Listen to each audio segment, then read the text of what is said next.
মেয়েটা চোখ বন্ধ করে শুয়ে আছে, তার গোলাপি ঠোঁটজোড়া কাঁপছে। আমি আর নিজেকে সামলাতে পারলাম না, আমার ঠোঁটজোড়া মেয়েটার ঠোঁটজোড়ার সাথে চুবিয়ে চুষতে লাগলাম। এবার গল্পে আসা যাক। আজ অনেক রাত হয়ে গেছে, আজকে মনে হয় বাসায় পৌঁছাতে পৌঁছাতে ভোর হয়ে যাবে। আশেপাশে কোনো গাড়িও দেখতে পারছি না। ধুর, কেন যে বন্ধুদের সাথে আড্ডা মারতে গেলাম, এখন নিজেরই পস্তাতে হচ্ছে। আর হারামি বন্ধুগুলাও ছাড়তে চায় না। এসব ভাবছি আর হাঁটতে হাঁটতে একটা বাস স্ট্যান্ডের সামনে এসে পড়ছি। দেখি এখানে কিছুক্ষণ দাঁড়াই, কোনো গাড়ি পাওয়া যায় কিনা। ও, আপনাদের তো পরিচয়টাই দিলাম না। আমার নাম আলোক, বকাটে ছেলে। বাবার টাকা ওড়াই আর বন্ধুদের সাথে আড্ডা মেরে খাই। উচ্চ মাধ্যমিক পাশ করছি। যাক, আর কিছু বলার প্রয়োজন মনে করি না। গল্পে আসা যাক। বাস স্ট্যান্ড দাঁড়িয়ে অপেক্ষা করছি বাসের জন্য। এমন সময় চোখ পড়লো একটা মেয়ের উপর। একটু অবাক হলাম, কারণ এত রাতে একটা মেয়ে, তাও আবার একা দাঁড়িয়ে আছে। অবাক করা বিষয় হলো, মেয়েটা বোরকা পরে সুন্দরভাবে নিকাব করেছে। দেখে মনে হয় কোনো ভদ্রঘরের মেয়ে, কিন্তু এত রাতে কোনো ভদ্রঘরের মেয়েটা বাইরে থাকবে? দূর, দাঁড়িয়ে থাক, তাতে আমার কি। আমি পকেট থেকে মোবাইলটা বের করে টিপছিলাম আর মেয়েটার দিকে আর চোখে তাকাচ্ছিলাম। অনেকক্ষণ হয়ে গেল মেয়েটা দাঁড়িয়ে আছে। এখন প্রায় রাত 2টা বাজে। এতক্ষণ কার জন্য দাঁড়িয়ে আছে মেয়েটা, এই বিষয়টা আমাকে ভাবাচ্ছে না। আর ভেবে কাজ নেই, গিয়ে জিজ্ঞেস করি কি হয়েছে। হয়তোবা কোনো বিপদে পড়েছে। ধীর গতিতে পা বাড়িয়ে মেয়েটার কাছে গিয়ে দাঁড়ালাম। অবাক হয়ে গেলাম, কারণ মেয়েটা আমাকে দেখে একটুও চমকালো না। উল্টো আমি তার চোখের দিকে তাকিয়ে এক অজানা রাজ্যে হারিয়ে গেছি। কি মায়াভরা সেই মায়াবী চোখ! আমি তো তার চোখ দেখেই প্রেমে পড়ে গেছি। হঠাৎ মেয়েটার কণ্ঠে ঘোর ভাঙল। ও হ্যালো, এভাবে তাকিয়ে আছেন কেন? না মানে, আপনি কি কোনো প্রবলেমে ফেসে গেছেন? যদি আমাকে বলেন, সাহায্য করতে পারি। না, কোনো প্রবলেম নেই। তাহলে এত রাতে এখানে দাঁড়িয়ে আছেন কেন? কাস্টমার খুঁজছি। কি? আমি তো মেরে গেলাম, কিছুই বুঝলাম না। কি বলছে মেয়েটা? শুনতে পান না? কাস্টমার খুঁজছি। মেয়েটার কথা শুনে আমি আমার কানকে বিশ্বাস করতে পারছি না। কিছুক্ষণের জন্য একেবারে নিস্তব্ধ হয়ে গেলাম। কি বলছে মেয়েটা? তাহলে কি মেয়েটা? না না, ছি ছি, এ কি করে হয়? এমন বোরকাওয়ালি মেয়ে কোনোদিন এসব করতে পারে না। মনে হয় ভুল শুনছি। তাই মেয়েটাকে জিজ্ঞেস করলাম, কি বলছেন এসব? বুঝতেছি না। আরে বললাম না কাস্টমার খুঁজতেছি। এত রাতে কিসের কাস্টমার? তার মানে কি আমি যা ভাবছি আপনার সম্পর্কে? আপনি কিছু বলার আগে মেয়েটা বলল, জি তাই। করবেন নাকি আপনি? মেয়েটার কথা শুনে মনের মধ্যে কেমন যেন একটা অনুভূতি কাজ করছে মেয়েটাকে দেখার জন্য। এত সুন্দর নিকাব করা মেয়ে কি করে এসব কাজ? না না, আর ভাবতে পারছি না। মাথাটা কেমন জানি গুলিয়ে যাচ্ছে মেয়েটার কথা শুনে। আবার বাস্তবে ফিরে এলাম। কি হলো, করবেন? যদি করেন তাহলে বলেন, না হলে বিদায় হন। আমাকে কাস্টমার খুঁজতে হবে। কোনো কথাই মুখ থেকে বের হচ্ছে না। কি বলবো বুঝতে পারছি না। চুপ করে আসি। মেয়েটা দেখি অন্যদিকে ফিরে হাঁটা শুরু করলো। আমি পিছন থেকে ডাক দিলাম, এই যে আপু, দাঁড়ান। যা বলার তাড়াতাড়ি বলেন, আমার কাছে এত সময় নেই। আপনি কি সত্যি এসব করেন? হ্যাঁ করি। আপনি করবেন কিনা বলেন, না হলে আমি যাই। এর আগে কারোর সাথে করছেন? না, আজকেই প্রথম। কেন? অবাক হয়ে যাচ্ছি। এর আগে কারোর সাথেই করে নাই, তাহলে শুধু শুধু কেন নিজের মূল্যবান জিনিসটা বিক্রি করছে? এত কৈফিয়ত আমি আপনাকে দিতে পারবো না। যদি করেন তাহলে বলেন, না হলে গেলাম। আমি কি বলবো বুঝতে পারছি না। দেখতে এত সুন্দর লাগছে মেয়েটাকে বোরকা পরে যে তার প্রেমে পড়ে গেলাম। কিন্তু মেয়েটার চরিত্র তো মাশাআল্লাহ। আমারও মেয়েটাকে দেখে কেমন জানি লাগছে, নিজেকে সামলাতে পারছি না। তাই আর কিছু না ভেবে মেয়েটাকে জিজ্ঞেস করলাম, কত নিবেন এক রাতের? 10,000। ওকে ডান, আমি রাজি। আগে পেমেন্ট করেন। আমি কিছুটা অবাক হয়ে গেলাম। একেবারে পাক্কা পতিতাদের মতো কথা বলতেছে। যাক, আর কিছু না ভেবে পকেট থেকে মানিব্যাগটা বের করে চকচকে 10টা 1,000 টাকার নোট দিলাম। যেহেতু আমি বড়লোক বাবার একমাত্র সন্তান, তাই টাকার কোনো অভাব নাই। মেয়েটাকে নিয়ে হাঁটা শুরু করলাম। একসাথে হাঁটছি, নীরব। রাস্তাটা যেন আমার আর মেয়েটার দিকে তাকিয়ে হাসছে। আমার মনের মধ্যে মেয়েটাকে দেখার জন্য অস্থিরতা কাজ করছে। না জানি কেমন দেখতে, যেমনই দেখতে হোক, চোখগুলো আমার ক্রাশ। কিন্তু মেয়েটাকে তো আর পাবো না আজকের পর। তাই আজকেই ভোগ করে স্বাদ মিটিয়ে নেই। আর ওইদিকে মেয়েটা মনে মনে হয়তো অনেক কিছু ভাবছে। কি ভাবছে তা আমার অজানা, কিন্তু মেয়েটা অনেক ভয় পেয়ে আছে। সত্যি কি মেয়েটা আজ প্রথম এমন কাজ করতে যাচ্ছে? মনের মধ্যে হাজারো প্রশ্নের পাহাড় তৈরি হতে থাকে। তখনই মেয়েটা আমাকে বলল ওই দিকে যেতে। আমি কিছুটা অবাক হয়ে বললাম, কোন দিকে? তারপর মেয়েটা বলল তার সাথে যেতে। আমি মেয়েটার পিছন পিছন হাঁটা শুরু করলাম। কিছু দূর হাঁটতেই নিজেকে একটা ঘরে আবিষ্কার করলাম। বুঝতে বাকি রইল না যে এই বাসাটাতেই মেয়েটা থাকে। অন্ধকার দেখা যাচ্ছে কারণ ঘরের লাইটটা অফ ছিল। পরে মেয়েটা গিয়ে লাইট অন করলো। তাকিয়ে দেখলাম কত সুন্দর করে সাজানো পরিপাটি একটা রুম। মনে হয় মেয়েটা একাই থাকে। মেয়েটা দরজা লাগিয়ে বলল, শুরু করতে পারেন। আমারও আর তর্স হয়েছে না মেয়েটাকে দেখার জন্য, তাই বললাম, আপনার চেহারাটা দেখান, মুখের কাপড়টা সরান একটু। গলা দিয়ে যেন কথা বের হচ্ছিল না। মেয়েটা নিজের মুখের কাপড় সরাতেই আমি যেন এক অন্য জগতে হারিয়ে গেলাম। এ কি মানুষ নাকি পরী? এত সুন্দর মানুষ হতে পারে আগে জানা ছিল না। মেয়েটার কাজল কালো চোখগুলো দেখেই আমি আগেই তার প্রেমে পড়ে গেছিলাম। আর এখন তার এত সুন্দর অপরূপ চেহারা, আর ঠোঁটের নিচে একটা তিল, হালকা মেকআপ, আর ঠোঁটে হালকা গোলাপি লিপস্টিক। আমি তার লোভ সামলাতে পারছি না। তার সোনার বরণ শরীর আর চুলের ঘ্রাণে আমি মাতাল হয়ে গেলাম। ধীরে ধীরে মেয়েটার দিকে অগ্রসর হলাম। মেয়েটা একটু একটু করে পিছুপা হচ্ছে। মেয়েটা বিছানায় পড়ে যায়। আমিও তার উপর পাগলা কুত্তার মতো ঝাঁপিয়ে পড়ি নিজের জৈবিক চাহিদা মেটানোর জন্য। মেয়েটা চোখ বন্ধ করে শুয়ে আছে, তার গোলাপি ঠোঁটজোড়া কাঁপছে। আমি আর নিজেকে সামলাতে পারলাম না। আমার ঠোঁটজোড়া মেয়েটার ঠোঁটজোড়ার সাথে চুবিয়ে চুষতে লাগলাম। নিজেকে এক অন্য জগতে হারিয়ে ফেলছি। হঠাৎ একটা বিকট শব্দে আমার ধ্যান কাটলো, আমার নেশা কেটে গেল। আমি মেয়েটাকে ছেড়ে দিই। তারপর চেয়ে দেখি মোবাইলে কল আসছে। মেয়েটা বলল, যদি কিছু মনে না করেন তাহলে ফোনটা ধরতে পারি? কিন্তু আমার সামনে কথা বলতে হবে। মেয়েটা আমার কথা শুনেই ফোনটা রিসিভ করলো। ওপাশ থেকে সুন্দর একটা মিষ্টি কণ্ঠে ভেসে আসলো একটা ছোট বাচ্চার আওয়াজ। বাচ্চাটা বলছে, আপু আপু, তুমি কোথায় আছো? কখন আসবে? আমার না তোমাকে ছাড়া ঘুম আসছে না। তুমি তাড়াতাড়ি আসো না আপু, আমার তোমাকে ছাড়া ঘুমাতে ভয় করছে। ফোনের স্পিকার অন ছিল। কথাগুলো শুনে বুঝতে পারলাম বাচ্চাটা মেয়েটার ভাই হয়। মেয়েটা বলছে, তুমি এখনো জেগে আছো? নার্স আন্টি তোমাকে এখনো ঘুম পাড়িয়ে দেয়নি? দিয়েছিল, কিন্তু আমার ঘুম আসছিল না, তাই জেগে গেছি। ফোন কিভাবে করলে? নার্স আন্টি করেছে। আমার কথা বলতে ইচ্ছে করছিল, তাই তুমি তাড়াতাড়ি আসো না আপু, আমার তোমাকে ছেড়ে ঘুম আসছে না। বাবু, আমি তো কাজে আছি, এখন আসতে পারবো না, একটু পরে যাই। তুমি ততক্ষণে ঘুমাও, আমি তোমার জন্য আসার সময় চকলেট নিয়ে আসবো। এখন লক্ষ্মী ছেলের মতো ঘুমিয়ে পড়ো। আমি নার্স আন্টিকে বলে দিচ্ছি যাতে তোমাকে গল্প শুনিয়ে ঘুম পাড়িয়ে দেয়। আপু, লাল চকলেট আনবা, ওইটা অনেক মজা। ঠিক আছে, আনবো। এখন লক্ষ্মী ছেলের মতো ঘুমিয়ে পড়ো। আচ্ছা, তাড়াতাড়ি আসো। বলেই ফোনটা টু টু শব্দে করে কেটে গেল। আমি এতক্ষণ সবকিছু চুপচাপ শুনছিলাম। মেয়েটা আমার দিকে তাকিয়ে বলল, এবার আপনি শুরু করতে পারেন। কিন্তু বাচ্চাটার কথা শুনে আমার মনের প্রশ্নের পাহাড় আরো বড় হয়ে গেল।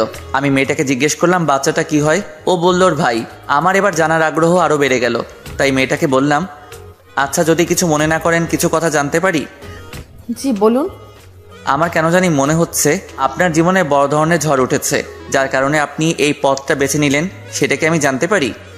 আপনারা তো জেনে কাম নাই, যা করতে আসছেন তাই করে বিদায় হন। এবার আমার মাথা গরম হয়ে গেল। একটু বললে কি হয়, তাই রেগে বললাম, আচ্ছা, করব না, আমি চলে যাচ্ছি, দেন আমার টাকা ফেরত দেন। কিছুটা ব্ল্যাকমেল করে, কারণ আমি বুঝতে পারছি মেয়েটা বিপদে পড়ছে। প্লিজ এমনটা করবেন না। আপনি চলে গেলে আমার ভাইয়ের চিকিৎসার টাকা জোগাড় করতে পারবো না, আর এত রাতে আমি আর কোনো কাস্টমারও পাবো না। প্লিজ এমন করেন না। আচ্ছা, আপনার ভাইয়ের কি হয়েছে, আর আপনারই বা কি হয়েছে যার কারণে আপনি নিজের সতীত্বটা নষ্ট করতে পিছুপা হচ্ছেন না? সবকিছু খুলে বলুন আমাকে, তাহলে আমি যাব না। আপনি সত্যি সব শুনতে চান? তার জন্য তো জিজ্ঞেস করছি। আচ্ছা তাহলে শুনুন। আমার নাম মেহেরিমা জাহান, আমি কুমিল্লার বাসিন্দা। 1 বছর আগে মাধ্যমিক পাশ করে কলেজে উঠছি। আমার বাবা একজন দিনমজুর ছিলেন। আজ থেকে প্রায় 6 মাস আগে আমার মা বাবা দুইজনই একটা কার অ্যাক্সিডেন্টে মারা যান। সেদিন থেকে আমার জীবনে দুঃখের ঝড় নেমে আসে। আর লোকটা আমার মা বাবাকে গাড়ি চাপা দিয়েছিল। সেই লোকটা অনেক ধনী ছিল। আমাকে আর আমার ভাইকে ওনার সাথে নিয়ে যেতে চেয়েছিলেন, কিন্তু আমার মামা আর মামি দুজন খুব লোভী। তারা ওই লোকটার কাছ থেকে টাকা নেয়, তারপর লোকটাকে চলে যেতে বলেন। আর তারপর মামি চক্রান্ত করে বাবার সব জায়গা জমি নিজের নামে করিয়ে নিয়েছিলেন। ওনারা ঠিক করেছিলেন আমাকে ওনাদের ছেলের সাথে বিয়ে দিবেন, কিন্তু ওনার ছেলে অনেক খারাপ লোক ছিলেন, নেশা করত। তাই আমি বিয়েতে রাজি হইনি। কিন্তু এতে করে ওনারা আমার খাওয়া দাওয়া বন্ধ করে দিয়েছিলেন। বাধ্য হয়ে ছোট ভাইকে নিয়ে কোনো মতে পালিয়ে ঢাকা চলে আসি। ঢাকায় এসে এই ছোট্ট রুমটা ভাড়া নেই। তারপর টিউশনি করে কোনো মতন 2 ভাই বোন খেয়ে রাত কাটাতাম। এভাবেই ভালো চলছিল আমাদের ভাই বোনের জীবন। কিন্তু তাতেও দুঃখের একটুও মায়া হলো না, আবার আমার জীবনে ঝড় তুলে দিল। একদিন ছোট ভাই খেলতে খেলতে হঠাৎ করে চিৎকার করে অজ্ঞান হয়ে পড়ে। পরে তাকে হসপিটালে নিয়ে গেলাম। ডাক্তার বলেছে ওর নাকি মাথায় ছোট্ট একটা টিউমার আছে, এটা অপারেশনের মাধ্যমে বের করতে হবে, না হলে দিন দিন আরো ব্যথা বাড়তে পারে আর তাতে ভাইটা মারাও যেতে পারে। আমি ডাক্তারকে জিজ্ঞেস করছিলাম কত টাকা লাগবে। ডাক্তার বলেছে মিনিমাম 1 থেকে 1.5 লক্ষ টাকা লাগবে। কিন্তু আমি এত টাকা কোথায় পাবো কোথায় এটাই ভেবে পাচ্ছিলাম না। চাকরি খোঁজার অনেক চেষ্টা করেছি, কিন্তু তারাও একই কাজ করতে চায় আমার সাথে। আমি রাজি হলে চাকরি দেবে, না হলে দেবে না, কিন্তু আমি রাজি হই না। দিন যেতে থাকে আর আমার ভাইটা মরণের সাথে লড়াই করতে থাকে। আপনি বলুন ওইটুকু একটা ছোট বাচ্চা কি করে পারবে এত ব্যথা সহ্য করতে? তাই আর কিছু না ভেবে বেরিয়ে পড়ছি নিজের গায়ে পতিতার ছাপ লাগাতে। এতে আমার জীবন ধ্বংস হলেও আমার নিষ্পাপ ভাইটার জীবন বেঁচে যাবে। আমি ছাড়া এই দুনিয়ায় ওরা কেউ নাই। কেঁদে কেঁদে সব কথাগুলো বলল। মেয়েটার কথা শুনে আমার বুকের ভেতরটা দুমড়ে মুচড়ে গেল। কেমন যেন একটা কষ্ট অনুভব করলাম। মানুষ এত নিষ্ঠুর কি করে হতে পারে? আমি মেয়েটার দিকে তাকিয়ে দেখি মেয়েটা এখনো কাঁদছে। তার চোখের নোনা জলগুলো তার চোখের কাজলের সাথে মিলে একটা খেলা করছে। আমি তাড়াতাড়ি করে পকেট থেকে রুমালটা বের করে মেয়েটার হাতে দিয়ে বললাম, নেন, এইটা দিয়ে চোখের পানি মুছুন, কাঁদলে আপনাকে একটু ভালো দেখায় না।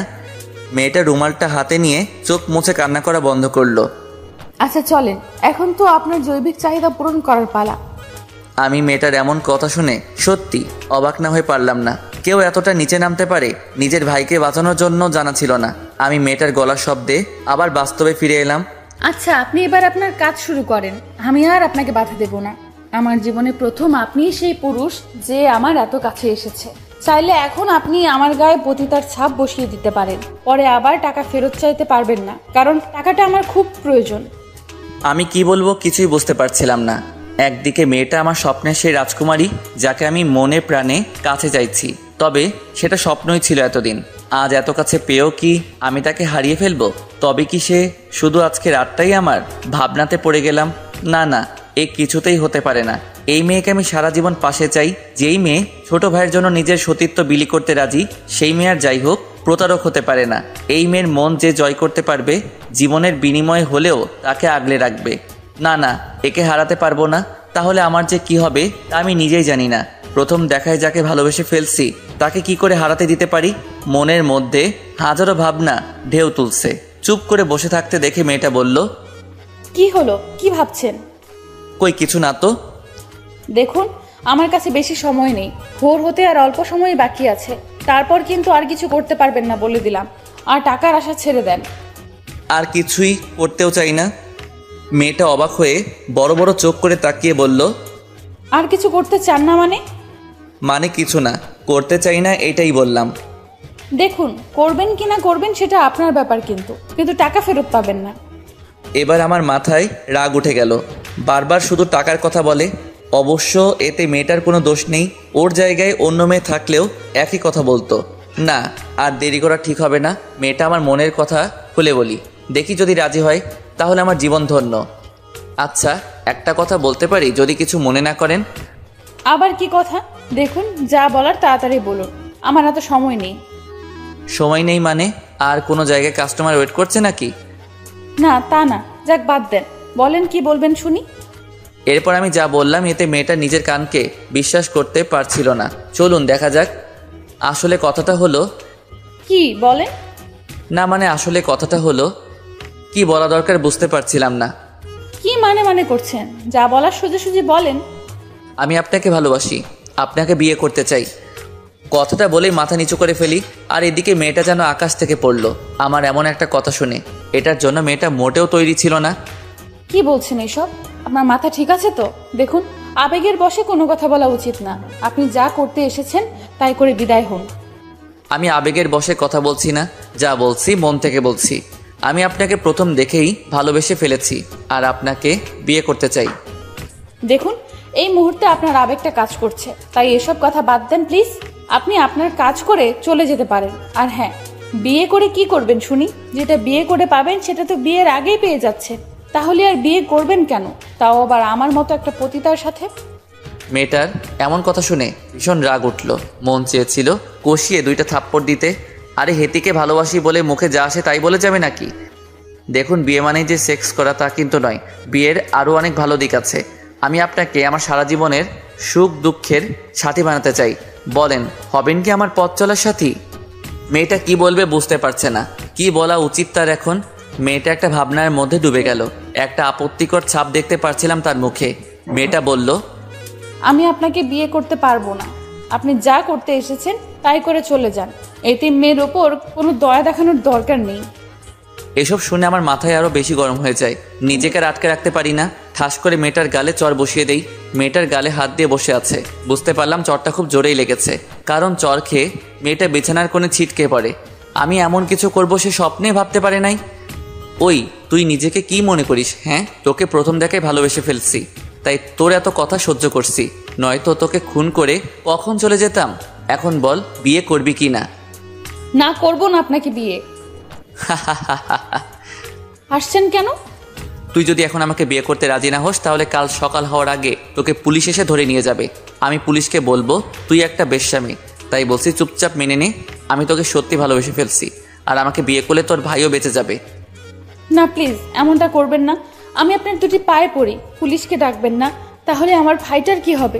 ওইটুকু একটা বাচ্চার প্রতি দয়া করেন, পুলিশকে ডাইকেন না। আপনার দুটি পায়ে ধরে বলছি। সাথে সাথে আমার পায়ে হাত দিয়ে ধরে বসে। তোর জায়গা আমার পায়ে নয়, তোর স্থান আমার মনে। তুই কিছু চিন্তা করিস না, তোর ভাইয়ের অপারেশনের সমস্ত দায়িত্ব আমার। কিন্তু তোকে আমাকে বিয়ে করতে হবে, না হলে আমি পুলিশ ডাকতে বাধ্য হব। না না, এটা করেন না প্লিজ। আপনি যা বলবেন তাই রাজি, তবু পুলিশকে ডাইকেন না। আমি আপনাকে বিয়ে করতে রাজি।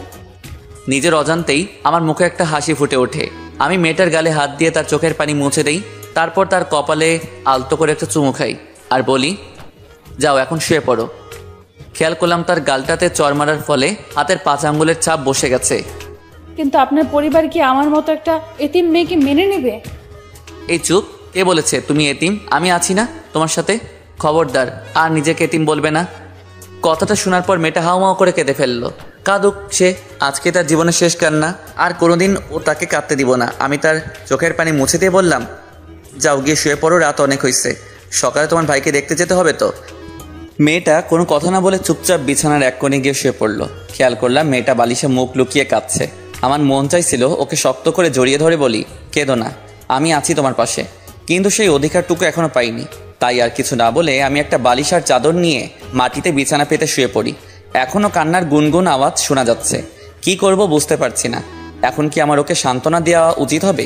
মনে মনে ভাবছি, মেয়েটাকে এইভাবে জোর করে বিয়ে করাটা কি ঠিক হচ্ছে নাকি? না না, যা করছি ঠিকই করছি। পতিতা হয়ে সমাজে বসবাস করার চেয়ে আমার বউ হয়ে থাকা অনেক ভালো।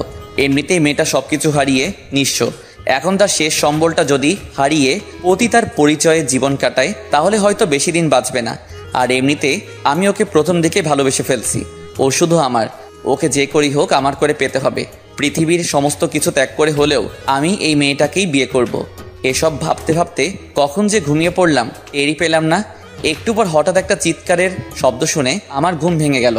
আমি রীতিমতো ভয় পেয়ে লাফিয়ে উঠছি। উঠে দেখি মেয়েটা ভয় চুপসে গেছে।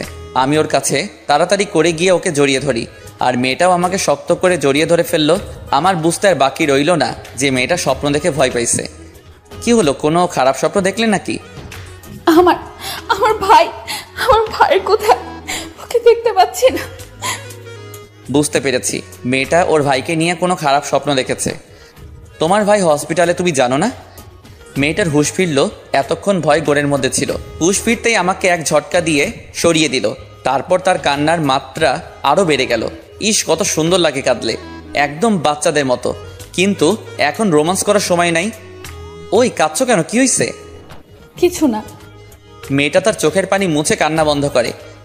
কি হলো, বলো কি হয়েছে? আচ্ছা, কিছু কথা বলার ছিল। হ্যাঁ বলো, কি বলবে?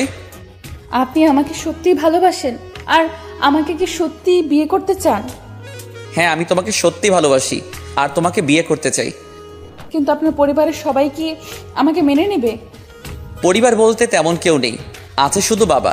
বাবা তার ব্যবসা নিয়ে ব্যস্ত থাকেন, আর আমি সারাদিন ঘুরি ফিরি আর খাই। আর আপনার মা? শুনেছি উনি নাকি আমার জন্মের পর মারা গেছেন। ছোটবেলা থেকেই বাবা আমার সবকিছু দেখাশোনা করছেন। এইভাবে কথা বলতে বলতে ভোরের আজান দিয়ে দিল। মেয়েটা আমাকে বলল, আচ্ছা এখন আজান দিচ্ছে, যান আপনি নামাজটা পড়ে আসুন। আমি ভাবলাম কিছুটা দুষ্টামি করা যাক। আসলে আমার না খুব ঘুম পাচ্ছে, আমি ঘুমাই। বলেই মেয়েটার কোলে মাথা রেখে শুয়ে পড়লাম। আর খেয়াল করলাম মেয়েটার মুখে একটা হাসির ঝলক। ওই কি করছেন, যান নামাজটা পড়ে আসুন আগে, তারপর ঘুমায়েন। না না, আমি যাব না, আমি ঘুমাই, তুমি পড়ো। আমি কোনো বেনামাজি পুরুষকে বিয়ে করতে পারবো না, কারণ যে তার সৃষ্টিকর্তাকে ভালোবাসতে পারে না সে আমাকে কি ভালোবাসবে। বুঝেছি, আপনি আমার সাথে মজা করছেন এতক্ষণ। নেন আপনার টাকা নেন, যান এখান থেকে। আপনাকে বিয়ে তো দূরের থাক, আপনার চেহারাও দেখতে চাই না।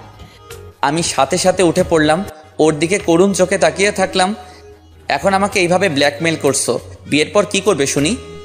সেটা পরে ভেবে নিব, এখন যান। আচ্ছা যাচ্ছি। বিছানা থেকে উঠে ফ্রেশ হয়ে নামাজ পড়তে চলে গেলাম মসজিদে। নামাজ পড়ে এসে দেখি নাস্তা রেডি। মেয়েটা আমাকেই দেখেই বলল, চলে আসছেন, বসুন, নাস্তাটা করে নেন। নাস্তা বানালে কখন? এই তো একটু আগে। আপনি বসুন, আমি বেড়ে দিচ্ছি। আমি মনে মনে খুশিতে নাচতেছি। বিয়ের আগে হবু বউয়ের হাতে রান্না খাবো, উফ কি খুশিটাই না লাগছে। আমি গিয়ে টেবিলে বসে পড়লাম। তারপর আমাকে খাবার বেড়ে দিয়ে দাঁড়িয়ে আছে। কি হলো, তুমি খাবে না?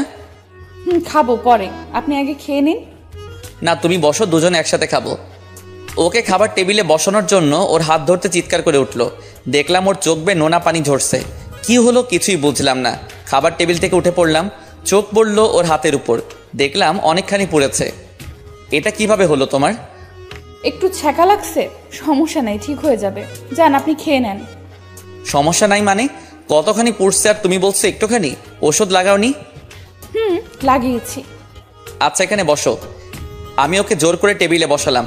তারপর ভাতের প্লেটটা হাতে নিয়ে ওকে খাইয়ে দিতে শুরু করলাম। খেতে চাইছিল না, তাও জোর করে খাওয়াইছি। খাওয়া দাওয়া শেষ করে দুইজনে রেডি হয়ে বেরিয়ে পড়লাম। গন্তব্য হসপিটাল, যেখানে ওর ভাই চিকিৎসাধীন রয়েছে। যাওয়ার সময় মেয়েটা ওর ভাইয়ের জন্য একটা চকলেট কিনলো। টাকাটা আমি দিতে চাইছিলাম, কিন্তু ও দিতে দেয় নাই। পরে দুইজনে হাসপাতালে পৌঁছে গেলাম। বাচ্চা ছেলেটা ওর আপুকে দেখে দৌড়ে এসে তার কোলে উঠে পড়ে। মেয়েটা তার ভাইয়ের গালে চুমু খেলো, বাচ্চাটাও ওর বোনের গালে পাপ্পি খেলো। তারপর বাচ্চাটা চোখ পড়লো আমার উপর। বাচ্চাটা তার আপুকে জিজ্ঞেস করলো, আপু আপু ওই আঙ্কেলটা কে? ওই আঙ্কেলটা তোমাকে দেখতে আসছে। ও আমাকে দেখতে আসছে? বাচ্চাটার মুখে আঙ্কেল শব্দটা শুনে আমি তো মেরে গেছি। বলে কি পুচকুটা, আমি আর আঙ্কেল এখনো বিয়ে করলাম না, আর দাড়িও তো নেই। শিওর হওয়ার জন্য গালে আর একবার হাত দিয়ে দেখলাম দাড়ি উঠছে কিনা। না, কোনো দাড়ি নেই। তাহলে এই পুচকুটা আঙ্কেল বলল কেন? আর মেয়েটাও পারে বটে, আমাকে আঙ্কেল বলছে। আরও মুচকি মুচকি হাসি দিচ্ছে। যা, আজকে মনে হয় বুড়োই হয়ে গেলাম। ওই আঙ্কেলটা তোমাকে দেখতে আসছে। আমার আর কিছু করার নাই। বাচ্চাটা তার আপুর কোল থেকে নেমে গেল, তারপর আমার কাছে আসলো। আমি হাঁটু গেড়ে তার সামনে বসলাম। আঙ্কেল আঙ্কেল আপনি সত্যি আমাকে দেখতে আসছেন? হ্যাঁ, তোমার জন্যই তো আসছি। তার আগে তুমি আমাকে ভাইয়া বলে ডাকো, তোমার জন্য একটা গিফট আছে। কি গিফট আঙ্কেল? দেন না, দেন দেন। উফ, আবার আঙ্কেল ভাইয়া বলো তাহলে দিব। আচ্ছা আগে দেন, দেখি দেখি। চোখ বন্ধ কর তোমার। বাচ্চা মানুষ তো, তাই বলার সাথে সাথে চোখ বন্ধ করে ফেলে। আমি একবার মেয়েটার দিকে তাকিয়েছিলাম, খেয়াল করছি মুচকি মুচকি হাসছে। এবার চোখ খুলো। পকেট থেকে একটা কিটক্যাট বের করে তার চোখের সামনে ধরি। ওয়াও আঙ্কেল, এত বড় চকলেট, এটা আমার জন্য? দূর ছাই, বাচ্চাটা তো মহাপাজি, কিছুতেই কথা শুনছে না। আবারও আঙ্কেল বলছে, হ্যাঁ এটা তোমার জন্য, কিন্তু তোমাকে দিব না। কথাটা শোনা মাত্র বাচ্চাটার মুখটা কালো হয়ে গেল, মাথা নিচু করে দাঁড়িয়ে রইল, কোনো কথা বলছে না। আরে কি হলো তোমার? এমন মুখ গোমরা করে দাঁড়িয়ে রইল কেন? এই চকলেটটা তোমার জন্যই তো এনেছি, কিন্তু তার আগে ভাইয়া ডাকো একবার। বাচ্চাটা খুশি হয়ে আমাকে জড়িয়ে ধরে বলে, সত্যি এটা আমার জন্য? তোমার জন্য, কিন্তু এখন থেকে ভাইয়া বলে ডাকবা, কেমন? কথাটা বলে বাচ্চাটার হাতে চকলেটটা ধরিয়ে দিলাম। সাথে সাথে বাচ্চাটা আমার গালে চুমু দিয়ে বলল, থ্যাংক ইউ ভাইয়া, তুমি অনেক ভালো। তাই? তুমিও অনেক ভালো।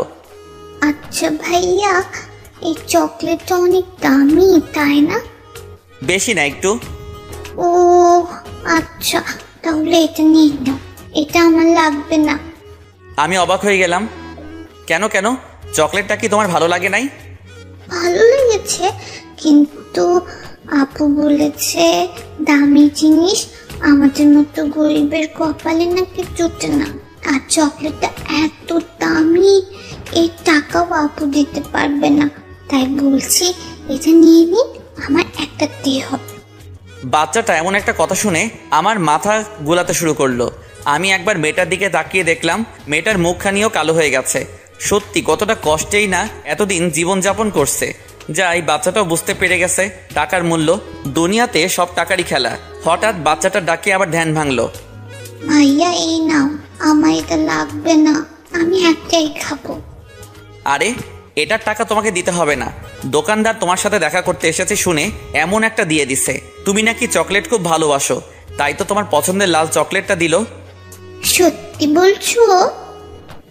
সত্যি। এখন যাও, গিয়ে শুয়ে আরাম করে খাও। ওকে ভাইয়া। বলেই সাথে সাথে আমার গালে আরেকটা চুমু দিয়ে দৌড়ে ওর আপুর কাছে চলে গেল। ওর আপু মানে মেয়েটা তাকে বেডে বসিয়ে দিয়ে চকলেট খেতে বলল। বাচ্চাটা মহা আনন্দে চকলেট খাচ্ছিল। মেয়েটা আমার সামনে এসে দাঁড়ায়, বলল, চকলেট কখন কিনলেন? আমি তো দেখলাম না। তোমাকে না বলে কিনেছি বললে কি কিনতে দিতে? তাই না বলে লুকিয়ে কিনছি। ও আচ্ছা। চলো। কোথায়? ডাক্তারের কাছে। দেখি আর একবার কি বলে তা নিজের কানে শুনি। মেয়েটাও আর কোনো আপত্তি করলো না। তার ভাইকে বলে আসলো কোথাও যেন না যায়, আর যেন দুষ্টামি না করে। আর বাচ্চাটা মাথা নাড়িয়ে হ্যাঁ সুযোগ জবাব দিল। কারণ পুচকুটা চকলেট খাওয়ায় ব্যস্ত। আমি আর মেয়েটা যেতে যেতে কথা বলছি, কিন্তু ডাক্তারের কেবিনে ঢুকেই খেলাম এক ধাক্কা। অবাক হয়ে গেলাম। কারণ কেন জানেন? চলুন দেখা যাক। আসতে পারি স্যার? হ্যাঁ আসুন। ডাক্তারকে দেখে আমি পুরো থ মেরে গেলাম। কারণ ডাক্তারটা আমার আব্বুর বন্ধু আর আমাদের ফ্যামিলি ডাক্তার। আরে এটা দেখছি অলোক বাবার জীবন। তা এতদিন পর কই থেকে এলে? আঙ্কেল, আপনি এখানে কিভাবে? এই তো 6 মাস হলো বদলি হয়ে এসেছি। তা তোমার বাবার কি খবর? সে এখন কেমন আছে? আর তুমি হঠাৎ কি মনে করে? আমার আর আঙ্কেলের আলাপ দেখে মেয়েটা অবাক হয়ে তাকিয়ে থাকে, কোনো কথা বলে না। জি আঙ্কেল, আব্বু ভালো আছে। আসলে হয়েছে কি আঙ্কেল, আমি ওর ভাইয়ের ব্যাপারে একটু জানতে চেয়েছিলাম। কি হয়েছে এর ভাইয়ের? ও এই কথা, আচ্ছা বসো বলছি। দুইজনেই চেয়ারে বসে পড়লাম। তারপর ডাক্তার আঙ্কেল আমাকে সব খুলে বললেন। বেশি কিছু না, একটা অপারেশন করলে ঠিক হয়ে যাবে। আঙ্কেল, আপনি যা করার করুন, যত টাকা লাগে আমি দেব, কিন্তু বাচ্চাটার যেন কোনো ক্ষতি না হয়। আচ্ছা চিন্তা করো না, আমি পার্সোনাল ভাবে এই ব্যাপারটা হ্যান্ডেল করব।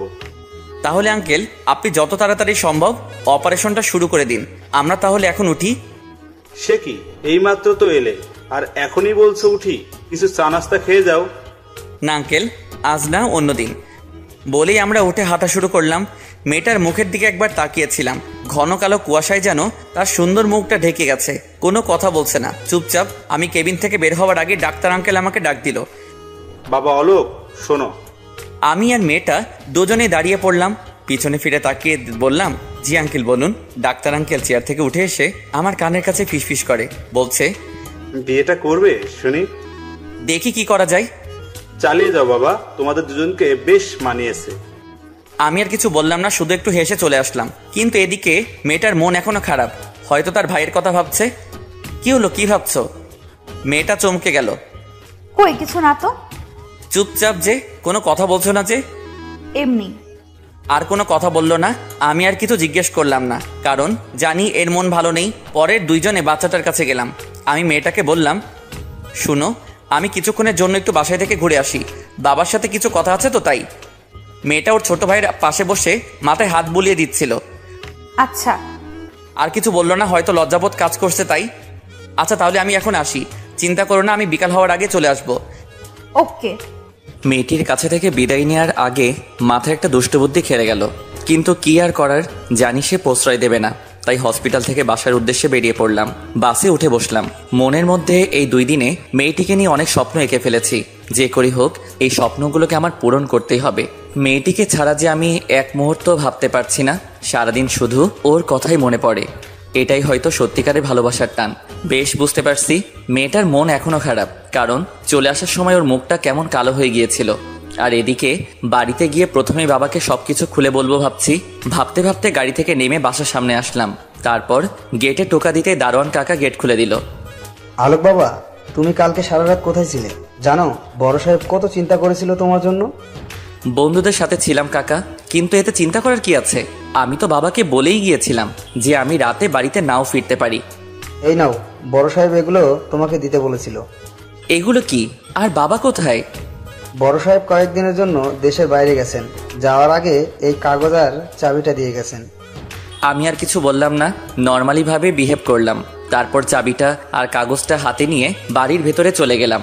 ঘরে গিয়ে ঢুকতে কেমন যেন ফাঁকা ফাঁকা লাগছে, চারিদিকে নিস্তব্ধতা কাজ করছে। তারপর ঘরের জানালা খুলে দিলাম, বাইরের একটু ঠান্ডা বাতাস বইছে। এরপর আমি আমার রুমে গেলাম, টেবিলের উপর কাগজ আর চাবিটা রেখে ফ্রেশ হতে চলে গেলাম। ফ্রেশ হয়ে বেরিয়ে এসে একটু বিছানায় হেলান দিতেই চোখ পড়লো সেই কাগজটার উপরে। তাই আর দেরি না করে তাড়াতাড়ি করে কাগজটাকে হাতে নিয়ে খুলে পড়তে শুরু করলাম। পড়তে পড়তে হঠাৎ করে বুকের ভিতরটা কেমন যেন দুমড়ে মুচড়ে গেল। চলুন দেখা যাক কি লেখা আছে কাগজটিতে। ডিয়ার আলোক, হঠাৎ করে একটা জরুরি মিটিংয়ের জন্য 1 মাসের জন্য আমাকে দেশের বাইরে যেতে হচ্ছে। তোমাকে কথাটা কাল রাতেই বলবো ভাবছিলাম, কিন্তু তুমি সারা রাত বাড়িতে ফেরোনি। খুব ভোরে আমাকে দেশ ছেড়ে যেতে হবে, তাই রাতে তোমাকে ফোন করেছিলাম কথা বলার জন্য, কিন্তু তোমার ফোন অফ ছিল। জানি না এভাবে আর কতদিন চলবে। যাই হোক বাবা, নিজের খেয়াল রাখবে। সময় হলেই আমি তোমাকে ফোন করব। বেশি রাত করে বাইরে থাকবে না, আর নিজের প্রতি একটু যত্ন নিবে, কেমন? আর হ্যাঁ, তোমার হাত খরচের জন্য আলমারিতে কিছু টাকা রাখা আছে, সেখান থেকে যা খুশি খরচ করো, কিন্তু নিজের দিকে একটু খেয়াল রেখো, কেমন? আসি, ভালো থাকবে, বাই। এই লেখা ছিল। সত্যি আমি বাবার অবাধ্য সন্তান। কোনো দিনও তার একটা কথাও শুনিনি। অনেকবার বলেছিল তার সাথে ব্যবসার কাজে হাত লাগাতে, কিন্তু আমি তা শুনিনি, কারণ আমার কাজ করতে ভালো লাগতো না। সত্যি খুব খারাপ লাগছে। মা মারা যাওয়ার পর থেকে বাবা বিয়ে করেনি, এই ভয় যদি সৎ মায়ের মতন আমাকে কষ্ট দেয়। ছোটবেলা থেকে অনেক আদরে মানুষ করছে, তাই আজ আমি এই রকম। মনে মনে নিজেকে গালি দিতে লাগলাম। চিঠিটা টেবিলে রেখে দিলাম, তারপর বিছানায় গিয়ে হেলান দিয়ে শুয়ে পড়লাম। কখন যে চোখের পাতা দুটো এক হয়ে গেল বুঝতেই পারলাম না। অনেকক্ষণ পর মনে হলো খুব গরম পড়ছে, শরীর ভেজা ভেজা মনে হচ্ছে। না, আর সহ্য করা যাচ্ছে না। ঘুমকে পরাজিত করলাম। চোখ খুলে বুঝতে পারলাম কারেন্ট চলে গেছে। ঘড়ির দিকে তাকিয়ে দেখি দুপুর 3টা বেজে গেছে। সাথে সাথে আমার মাথায় হাত, এত বেলা হয়ে গেছে। আর ওদিকে না জানি মেয়েটির কি অবস্থা। দুপুরে কিছু খেয়েছে কিনা তাও জানি না। আর কিছু না ভেবে তাড়াতাড়ি ফ্রেশ হয়ে গাড়ি নিয়ে বেরিয়ে পড়লাম হসপিটালের উদ্দেশ্যে। পৌঁছাতে পৌঁছাতে 3টা 30 বেজে গেল। হসপিটালের ভিতরে গিয়ে দেখি মেয়েটি এখনো তার ভাইয়ের পাশে বসে মাথায় হাত বুলিয়ে দিচ্ছে। আমি সামনে গিয়ে একটু গলা ছেড়ে কাশি দিলাম। মেয়েটা আমার দিকে ঘুরে তাকায়, কিন্তু কোনো রিয়াকশন নেই। ও ঘুমিয়ে পড়ছে। দুপুরে খাবার খাইছে? খাবার খাইয়ে ওষুধ খাইয়ে ঘুম পাড়িয়ে দিলাম। আর তুমি কিছু খাইছো? মেয়েটা কিছুটা ভ্রু কুচকে গেল। না মানে হ্যাঁ, খেয়েছি। আর আপনি? না, এখনো খাইনি। চলো এখন খাবো। তো যান, খেয়ে আসেন, আমি এখানেই আছি। তুমি কিছু খাবে না আমি জানি, তুমিও না খেয়ে আছো। না, আমি খেয়েছি, আপনি যান, খেয়ে আসেন। জানি মেয়েটার মনের অবস্থা ভালো নেই, কিন্তু না খেয়ে থাকলে তারও শরীর খারাপ করতে পারে। দেখো, মিথ্যা বলে লাভ নেই, আমি জানি তুমি কিছু খাওনি। মেয়েটা হয়তো মনে মনে ভাবছে যে আমি কিভাবে জানলাম যে না খেয়ে আছি। না মানে আসলে পরে খেয়ে নিব, আপনি খেয়ে আসুন। না, তুমি না খেলে আমিও খাবো না। আর জানো, আমি ক্ষুধা সহ্য করতে পারি না, কিন্তু তুমি তো খাবে না, তাই না? তাহলে আমিও খাবো না, এতে আমার মরণ হয় হোক। বলেই একটা চেয়ারে বসে পড়লাম। মেয়েটা বসা থেকে উঠে আমার সামনে এসে দাঁড়ালো। দেখুন, জেদ করবেন না প্লিজ। আমার ভাইকে রেখে এখন আপনার সাথে কিভাবে যাব বলুন? হঠাৎ যদি উঠে পড়ে, আমাকে দেখতে না পেলে কান্নাকাটি শুরু করবে। আমি জানি মেয়েটারও খিদা লাগছে, কিন্তু মুখ ফুটে কিছু বলতে পারছে না। সব মেয়েরা এমনই হয়, মনের ভিতরে লুকানো কথা কোনোদিনও মুখ ফুটে বলবে না। কিন্তু তোমার ভাই তো এখন ঘুমাচ্ছে, চিন্তা করো না, ওর উঠে পড়ার আগে আমরা চলে আসব। আর উঠে পড়লে ওর নার্স আন্টি তো আছেই দেখে রাখার জন্য, তাই না? তাই প্লিজ চলো আমার সাথে। অনেক জোরাজোরি করার পর রাজি করালাম। একজন নার্সকে বাচ্চাটা সামনে রেখে দুজনে বেরিয়ে পড়লাম। হসপিটালে সিঁড়ি দিয়ে নামছিলাম দুজনে। হঠাৎ করে মেয়েটা পায়ে হোঁচট খেয়ে প্রায় পড়ে যাওয়ার মতো অবস্থা হয়। আমি তাড়াতাড়ি করে ধরে ফেলি, এতে মেয়েটা কিছুটা লজ্জাবোধ করে আর পায়ে একটু আঘাত পায়। হাঁটতে পারছে না মেয়েটা, হয়তো পায়ে একটু বেশি ব্যথা পাইছে। আমার কাঁধে হাত রেখে হাঁটা শুরু করলো, কিন্তু এমন করে খুঁড়িয়ে হাঁটলে সন্ধ্যা হয়ে যাবে। আর এদিকে আমার খিদেই প্রাণ যায়। দূর চাই, কি করব বুঝতে পারছি না। হঠাৎ করে মাথায় একটা শয়তানি বুদ্ধি এলো। মেয়েটার দিকে তাকিয়ে একটু হাসি দিয়ে মেয়েটাকে কোলে তুলে ফেললাম। ওরে বাবা রে, কি ভারী রে, দেখে বোঝা যায় না কিন্তু পুরাই ময়দার বস্তা। আমি এমন কিছু একটা করব তা মেয়েটা কখনো ভাবেনি। লজ্জায় সে তার চোখ বন্ধ করে ফেলে। আমি আস্তে আস্তে করে মেয়েটাকে নিয়ে নামছি। কি রোমান্টিক সিন, দেখলে আপনাদেরও হিংসা হবে যেমন হিংসা হয়েছিল হাসপাতালের মানুষগুলোর। হ্যাঁ, হসপিটালে সবাই আমার দিকে ড্যাব ড্যাব করে তাকিয়েছিল। তাকিয়ে থাক, তাতে আমার কি? আমি তো আমার হবু বউকে কোলে নিয়েছি। অবশেষে মেয়েটাকে গাড়িতে বসিয়ে দিলাম। তারপর গাড়ি চালানো আরম্ভ করলাম। গাড়ি চালানোর সময় মেয়েটার দিকে একবার তাকিয়ে দেখি লজ্জায় মেয়েটার মুখখানি লাল হয়ে গেছে। আর আমার তো হাসতে হাসতে দম যায়, কিন্তু তাও নিজের হাসিকে কন্ট্রোল করলাম, কারণ এখন যদি হাসি তাহলে কপালে দুঃখ আছে। মেয়েটা চুপচাপ বসে আছে আর আমি গাড়ি চালাচ্ছি। কি হলো, কিছু বলছো না যে? আপনি আমাকে এইভাবে কোলে নিলেন কেন? তুমি তো হাঁটতে পারছিলে না তাই। এরপর থেকে আমার পারমিশন ছাড়া আমাকে এইভাবে কোলে নিবেন না, বুঝছেন? ওকে। আমি মনে মনে বলছি, দাঁড়াও না, একবার শুধু বিয়েটা করে নিই, তারপর তোমাকে দেখাবো কে কার পারমিশন নিয়ে কি করবে। এমন টাইট দিব জীবনেও ছুটতে পারবা না। আচ্ছা, তোমার পায়ে কি খুব ব্যথা করছে? না। আর কোনো কথা বললাম না। গাড়িটা একটা বড় রেস্টুরেন্টের সামনে পার্ক করলাম। তারপর দুজনে ভিতরে গিয়ে বসলাম। আমি তার দিকে মেনু কার্ড এগিয়ে দিয়ে বললাম কি খাবে তা অর্ডার করতে, কিন্তু সে বলল আপনার যা খুশি অর্ডার করুন। তাই আমি নিজেই অর্ডার করলাম। খাবারের নামগুলা অজানা থাক, বললে আবার আপনাদের লোভ লাগবে। ওয়েটার খাবার পরিবেশন করে দিয়ে গেল, কিন্তু মেয়েটা কিছু খাচ্ছে না, শুধু আর চোখে খাবারের দিকে তাকাচ্ছে। কি হলো, খাচ্ছ না যে? নাও, খাওয়া শুরু করো। না মানে এত ভালো ভালো খাবার আগে কখনো খাইনি তো, তাই জানি না কিরকম খেতে। আর আমার ভাই ওসব কোনোদিনই দেখেনি। ওকে ছাড়া আমি এত ভালো ভালো খাবার কিভাবে খাবো বলুন? ও আচ্ছা, এই কথা। চিন্তা করো না, তোমার ভাইয়ের জন্য নিয়ে যাব। আর এই খাবারগুলো খুবই ভালো আর সুস্বাদু। বিশ্বাস না হলে খেয়ে দেখো একটু। তারপর মেয়েটা খাওয়া শুরু করলো, কিন্তু কেন জানি মনে হচ্ছে ওর খেতে খুব কষ্ট হচ্ছে। মুহূর্তেই মনে পড়লো ওর তো হাতে ছ্যাঁকা খাইছে, হয়তো এই জন্য খেতে কষ্ট হচ্ছে। আমার মনে কুবুদ্ধি ধরা দিল, মেয়েটাকে নিজের হাতে খাইয়ে দিবার ভাবতে দেরি, কিন্তু করতে দেরি করিনি। সঙ্গে সঙ্গে উঠে মেয়েটার পাশে গিয়ে বসলাম। মেয়েটা কিছুটা চমকে গেল।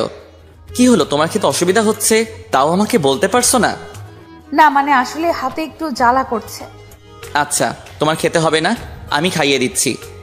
না ঠিক আছে, আমি খেতে পারবো। হ্যাঁ হ্যাঁ হইছে, জানি কেমন খেতে পারবে। চুপচাপ বসো এখানে, কোনো কথা বলবে না। মেয়েটা আর কোনো কথা বলল না। আমি খাবার প্লেট হাতে নিয়ে খাইয়ে দিতে শুরু করলাম। কিছুক্ষণ পর খেয়াল করলাম মেয়েটা কাঁদছে। কি হলো, কাঁদছো কেন? কিছুই বুঝলাম না। ঝাল লাগলো নাকি? এই কি হলো, তোমার কাঁদছো কেন? কই কিছু না তো। তাহলে কাঁদছো কেন? কই কোথায় কাঁদছি?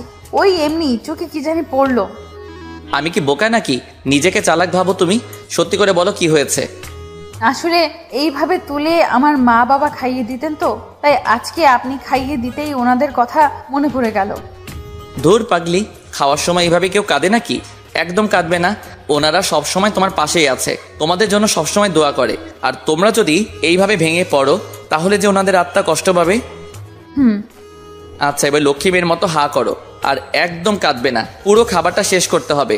তোমাকে আরো মোটু হতে হবে, কারণ আমি চিকন চাকন মেয়ে পছন্দ করি না, বুঝলা? কথাটা শুনেই মেয়েটার মুখের হাসির ঝলক দেখতে পেলাম। কি সুন্দর মায়াবী হাসি। বারবার এই হাসির ওপর আমি ক্রাশ খাই। ওকে খাওয়ানোর পরে নিজেও খেয়ে নিলাম। তারপর বিল মিটিয়ে দিলাম। পরে আবার মন চাচ্ছিল মেয়েটাকে কোলে নেই, কিন্তু সে তো মানা করে দিছে, তাই নিতে পারলাম না। কিন্তু তাও আমার কাঁধে হাত রেখে আস্তে আস্তে হেঁটে হেঁটে গাড়ির ভিতরে গিয়ে বসলো। আমি গাড়ি চালাতে শুরু করলাম। মাঝপথে মেয়েটা বলল, ওই প্লিজ প্লিজ গাড়িটা থামান প্লিজ। কেন, কি হয়েছে? আহ, এত কথা না বলে থামান না। আমি আর কোনো আপত্তি না করে মারলাম ব্রেক। গাড়িটা থেমে গেল। আমি আর মেয়েটা দুইজনেই গাড়ি থেকে নামলাম। এখন আবার কোথায় যাবে? ওই যে দেখছেন একটা রাস্তার ওই পাশে একটা মাঠ আর একটা পুকুর দেখা যাচ্ছে, ওইখানে একটু নিয়ে যাবেন প্লিজ। কেন? আসলে আমার পুকুর পাড়ে বসে থাকতে খুব ভালো লাগে, নিয়ে চলুন না প্লিজ। বেশি থাকবো না, একটু পর চলে আসবো। আমি আর কিছু না ভেবে মেয়েটাকে সাথে করে নিয়ে গেলাম পুকুর পাড়ে। সেখানে একটা খোলা জায়গায় দুজনে বসে পড়লাম। দুজনের মধ্যে নিস্তব্ধতা বিরাজমান, কেউ কারোর সাথে কথা বলছে না। মেয়েটা আপন মনে কিছুক্ষণ পুকুরের পানির দিকে তাকিয়ে রইল। ওইখানে পাশে একটা ঝালমুড়িওয়ালা লোক ঝালমুড়ি বিক্রি করছিল। আমি তাকে জিজ্ঞেস করলাম ঝালমুড়ি খাবে কিনা। সে মাথা নাড়িয়ে হ্যাঁ সূচক জবাব দিল। পরে আমি ঝালমুড়ি এনে তার হাতে দিলাম। আমিও খেতে লাগলাম। ঝালমুড়ি খাওয়া শেষ, আর কিছুক্ষণ বসে রইলাম। আচ্ছা চলেন এবার যাওয়া যাক। না, বসো, তোমার সাথে কিছু কথা আছে। জি বলুন। সত্যি করে একটা কথা বলবা? তুমি কি সত্যি আমাকে মন থেকে বিয়ে করতে রাজি হইছো নাকি? মেয়েটা আমার এমন প্রশ্ন করাতে কিছুটা আটকে উঠলো। কি বলবে সে নিজেই জানে না। সত্যি কথা বলতে কি, আমি আপনাকে বিয়ে করতে চাইনি, কিন্তু আপনি আমাকে পুলিশে ধরিয়ে দেবার ভয় দেখিয়ে রাজি করিয়েছেন। আমি কি বলবো কিছুই বুঝতে পারছিলাম না, মাথাটা ঘুরাচ্ছে। সত্যি কি তুমি আমাকে পছন্দ করো না? না। আমাকে কি ভালোবাসা যায় না? কেন যাবে না? আপনার মতো ছেলেকে আজকাল সব মেয়েরাই পছন্দ করে, সব মেয়েরাই আপনার মতো জীবন সঙ্গী চায়।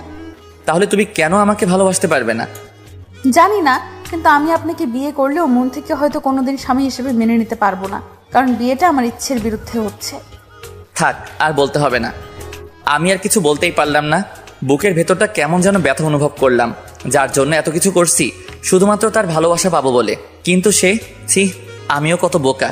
হয়তো মেয়েটা অন্য কাউকে ভালোবাসে, কিছু না জেনে আমারও মেয়েটার মায়ায় পড়া উচিত হয়নি। কিন্তু এখন কি করব, বড্ড বেশি ভালোবেসে ফেলেছি যে। কিভাবে ভুলবো আমি তাকে?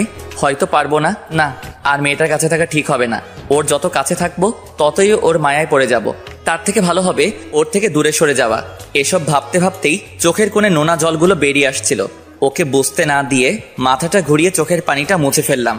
মনে মনে বলতে লাগলাম, খুব ভালোবাসি তোমাকে, হয়তো আজকে আমাদের শেষ দেখা। আর কিছু না বলে আমি উঠে হাঁটা শুরু করলাম। মেয়েটা অবাক হয়ে তাকিয়ে রইল, কারণ তাকে রেখেই হাঁটা শুরু করছি। 1 পা 2 পা করে সামনে এগোচ্ছি, আর ওর জীবন থেকে ধীরে ধীরে সরে যাচ্ছি। মেয়েটাও আমার পিছন পিছন হাঁটা শুরু করলো। আমি গাড়িতে বসে পড়লাম। মেয়েটাও ধীরে ধীরে এসে গাড়িতে চড়ে বসলো। আমি কোনো কথা বলছি না, কি বলবো?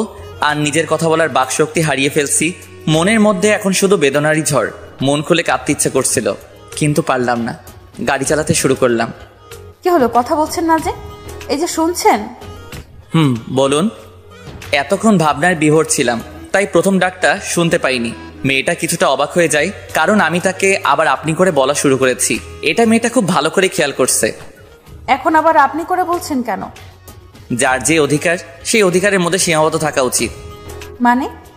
কিছু না। আর কিছু বলল না।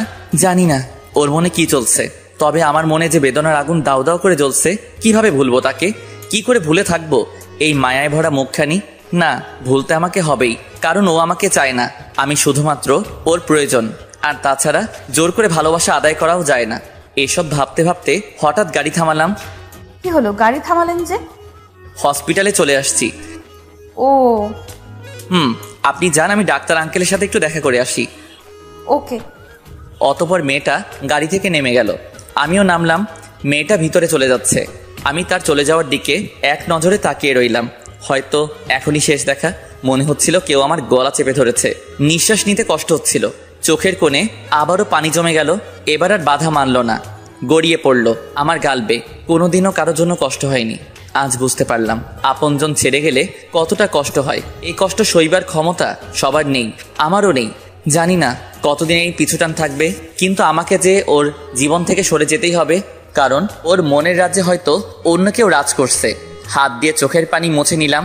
তারপর চলে গেলাম ডাক্তার আঙ্কেলের কেবিনে, ওনার সাথে দেখা করতে। আঙ্কেল, আসতে পারি? আরে অলোক বাবা যে, এসো এসো বসো, তোমার কথাই ভাবছিলাম। আমি চেয়ারে বসলাম। কেন আঙ্কেল?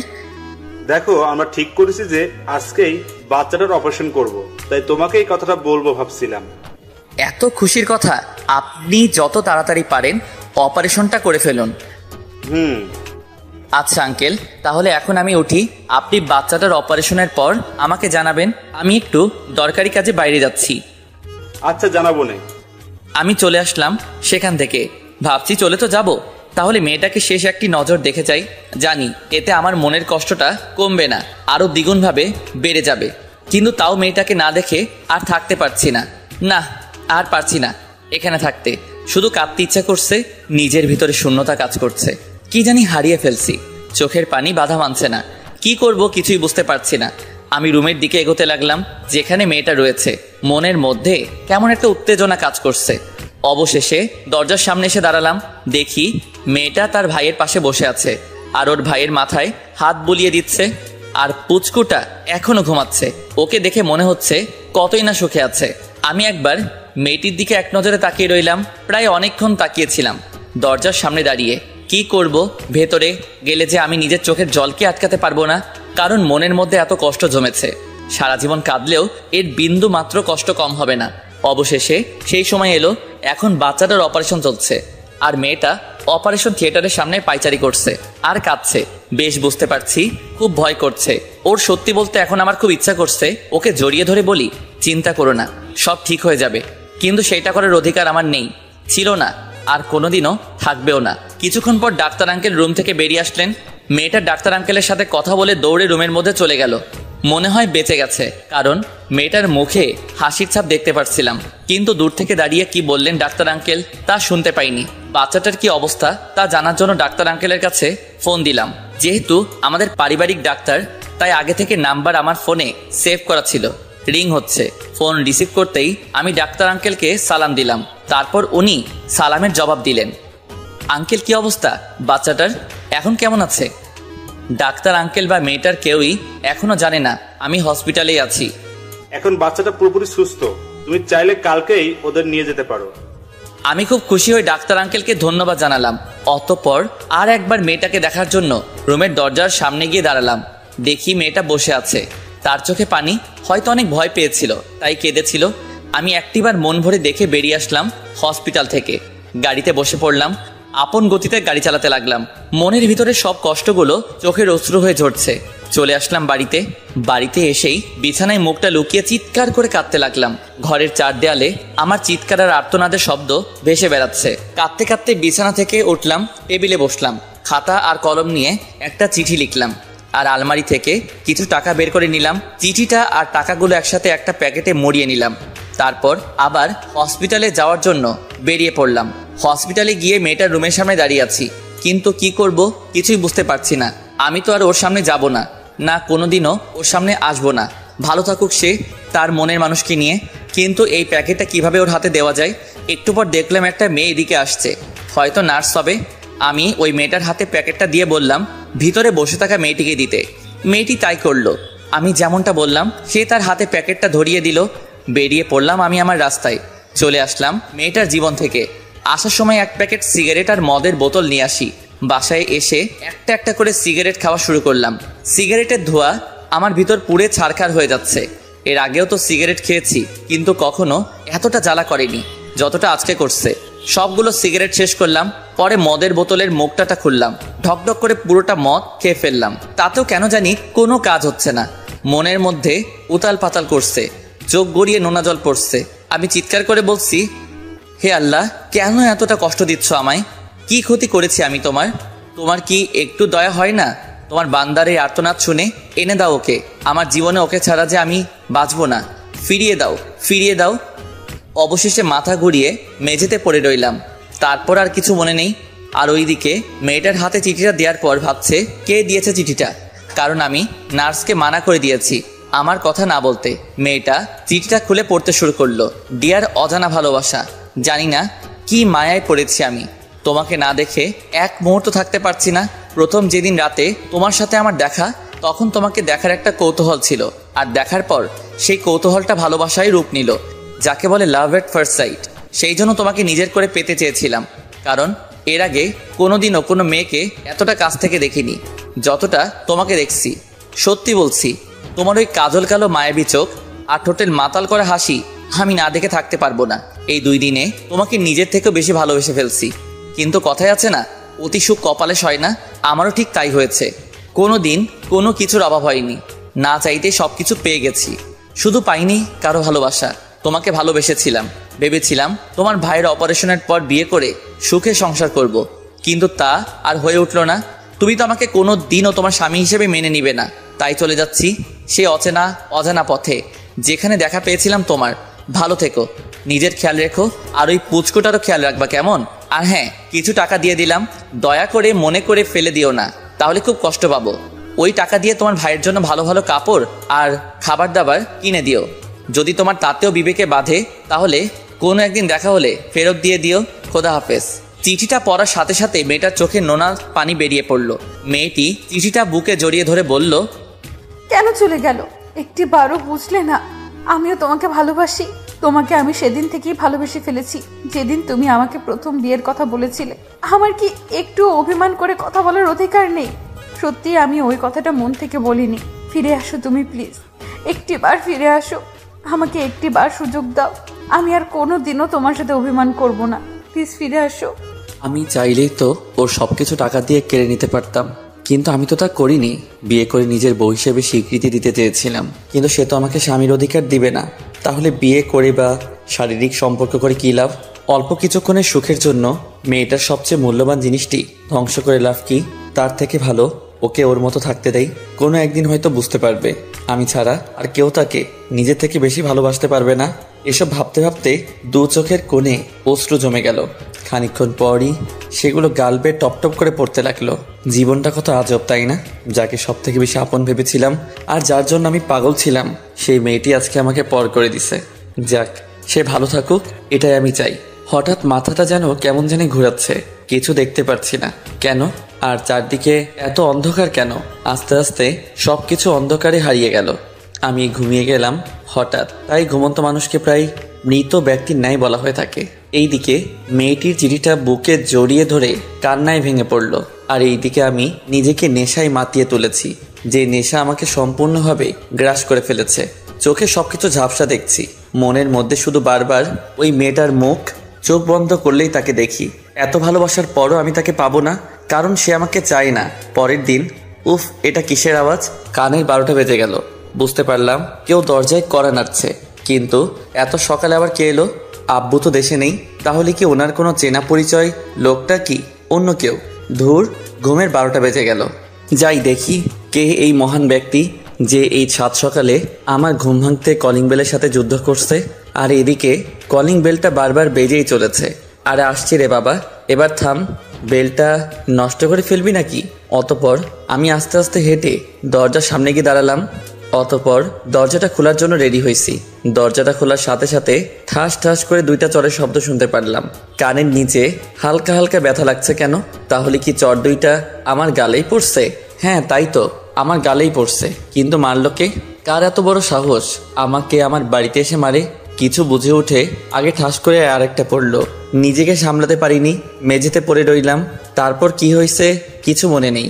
অনেকক্ষণ পর চোখ খুলে নিজেকে বিছানায় আবিষ্কার করলাম। এ কি, আমি তো আমার রুমে, কিন্তু এখানে এলাম কিভাবে? ঘড়ির দিকে তাকিয়ে দেখি দুপুর হয়ে গেছে। মাথাটাও কেমন যেন ব্যথা করছে। কি হয়েছিল ধীরে ধীরে সব মনে পড়ল। কে আমাকে চর মারলো? কার এত বড় সাহস যে আমাকে চর মারে? হঠাৎ পাশে থেকে একটা কথা সুর ভেসে আসলো। কথাটি ছিল আমি মেরেছি। কথাটি শুনে পাশে তাকাতেই আমার চোখ কপালে উঠে গেল। নিজের চোখকে বিশ্বাস করতে পারছি না। সত্যি দেখছি নাকি স্বপ্ন? শিওর হওয়ার জন্য চিমটি কাটলাম নিজের হাতে। আউচ! না, সত্যি দেখছি। পাশে দাঁড়িয়ে আছে আমার বোরকাওয়ালি থুক্কু। আমার না কার তাও জানি না, যারই হোক, কিন্তু ও এখানে কিভাবে এলো? আমার বাসায় তো ওকে আগে কখনো নিয়ে আসিনি। তাহলে বাড়ির খোঁজ পেল কিভাবে? কয়েক মুহূর্তের জন্য বাক শক্তি হারিয়ে ফেলি। একটা ঘোরের মধ্যে নিজেকে স্থাপন করি। মেয়েটার গলার আওয়াজ শুনেই ঘোর কেটে গেল। কি হলো? কি ভাবছো? আমি তো মেরে গেলাম। এই কয়দিন আপনি করে ছাড়া কথা বলে নাই, আর এখন ডিরেক্ট তুমিতে নেমে গেছে। কিছু না, আপনি এখানে কিভাবে? আমি আসবো না তো কে আসবে শুনি? অন্য কেউ আছে নাকি? কি বলছেন এসব? দেখুন, আবল তাবল বকবেন না। যান, চলে যান আপনি এখান থেকে। কেন এমন করছো? আমি সত্যিই বুঝতে পারিনি তুমি আমার ওই কথাটা শুনে আমার থেকে দূরে সরে যাবে। যা বলার বলে দিছেন। আমিও চলে এসেছি আপনার জীবন থেকে। আপনি এটাই চেয়েছিলেন, তাই তো? প্লিজ বিশ্বাস করো, আমি এটা কখনো চাইনি। আমিও যে তোমাকে ভালোবাসি। ভালোবাসেন আপনি আর আমাকে? How funny! আপনার কাছে ভালোবাসা একটা খেলনা হতে পারে, আমার কাছে না। তাই হাত জোর করে মিনতি করছি, প্লিজ চলে যান। মেয়েটার চোখের দিকে তাকিয়ে দেখি চোখ লাল হয়ে গেছে। কেন তা এখনো অজানা। আর দেখি চোখ বেয়ে নোনা পানি ঝরছে। সত্যি বলছি, বিশ্বাস করো, তখন ওই কথাটা আমি তোমার উপর অভিমান করে বলেছিলাম, কারণ সেই দিন তুমি আমাকে ওইভাবে সবার সামনে কোলে তুলে নিয়েছিলে। ও, এখন বুঝছি। মহারানী এই জন্য এমন একটা কথা শুনিয়েছিল। দাঁড়াও, দেখাচ্ছি মজা। যে কারণেই বলেছিলেন, তাতে আমার কি? আমি এখন অন্য কাউকে ভালোবাসি। এখন আপনি আসতে পারেন। কথাটি শোনার সাথে সাথে মেয়েটি হাউমাউ করে কেঁদে দিল। প্লিজ আমাকে মাফ করে দাও, আর কোনোদিনও এমনটি হবে না। শেষবারের মতো একটা সুযোগ দাও, আর কোনোদিনও তোমাকে কষ্ট পেতে দিব না। সরি, অনেক দেরি হয়ে গেছে, এখন আপনি আসতে পারেন। মেয়েটি এক পর্যায়ে আমার পা জড়িয়ে ধরে কেঁদে ফেলল। প্লিজ আমাকে মাফ করে দাও। আমাকে যা শাস্তি দিবে তাই মাথা পেতে নিব, তবুও আমাকে একটি সুযোগ দাও। যা বলবে তাই করব, কিন্তু আমাকে ওইভাবে দূরে ঠেলে দিও না। আমি যে তোমাকে বড্ড বেশি ভালোবাসি, বিশ্বাস করো। কথাটি শোনার পর বুকের ভেতরটা কেন জানি দুমড়ে মুচড়ে গেল। না, আর বাড়াবাড়ি করা ঠিক হবে না, এতে ওর শরীরের ক্ষতি হতে পারে। একদিনে চেহারার কি হাল করেছে। না থাক, আর অভিনয় করতে হবে না। এই কি করছো? উঠো বলছি, পা ছাড়ো। না, ছাড়বো না, প্লিজ আমাকে মাফ করে দাও। দরকার হলে আমি সারা জীবন তোমার চাকরানি হয়ে থাকবো, তবুও আমাকে তাড়িয়ে দিও না। কথাটা শুনে ভীষণ রাগ উঠল। চাকরানি করার জন্য কি ভালোবেসেছি নাকি আবাল মাইয়া? ওই উঠ বলছি, পা ছাড় আমার, না হলে এখনই ঘাড় ধাক্কা দিয়ে বাড়ি থেকে বের করে দিব। কথাটা শুনে মেয়েটা আরো জোরে কাঁদতে লাগলো। আমি তাকে উঠিয়ে নিলাম। মাথা নিচু করে দাঁড়িয়ে আছে আর ফুপিয়ে ফুপিয়ে কাঁদছে। পাগলি একটা, তোর উপর কি আমি রাগ করে থাকতে পারি বল? আর কোনোদিনও ওইসব কথা বলবি না, কেমন? মেয়েটি আমাকে সঙ্গে সঙ্গে জড়িয়ে ধরে, বেশ শক্ত করে জড়িয়ে ধরছে। দেখছি জড়িয়ে ধরেই কাঁদছে পাগলিটা। বিশ্বাস করো, ওই কথাটা অভিমান করে বলেছিলাম। যদি জানতাম তুমি কষ্ট পাবে তাহলে ওই কথাটা কোনোদিনই বলতাম না। তুমি আমাকে মাফ করে দাও প্লিজ, আর কোনোদিনও এসব বলবো না। মাফ করতে পারি, তার আগে কিছু কথা আছে। আমাকে মারলা কেন? আরো শক্ত করে জড়িয়ে ধরছে। এমন মনে হচ্ছে যেন কেউ আমাকে ওর কাছ থেকে দূরে সরিয়ে নিয়ে যেতে চাচ্ছে, কিন্তু ও ওর সবটুকু শক্তি দিয়ে আগলে রাখার চেষ্টা করছে। আমাকে ছেড়ে চলে এসেছিলে কেন? জানো কালকে সারা রাত ঘুমাইনি, তোমার কথা ভেবে কাঁদছি। আর জানো, আমার ভাইয়ের যখন অপারেশন চলছিল তখন তোমাকে অনেক খুঁজেছি। আমার অনেক ভয় করছিল, তোমাকে পাশে আশা করেছিলাম, কিন্তু তুমি কোথাও ছিলে না। কেন চলে গিয়েছিলাম জানো? কত ভয় পেয়েছি। এর জন্য কি 3টা চড় মারার দরকার ছিল? বেশ করেছি।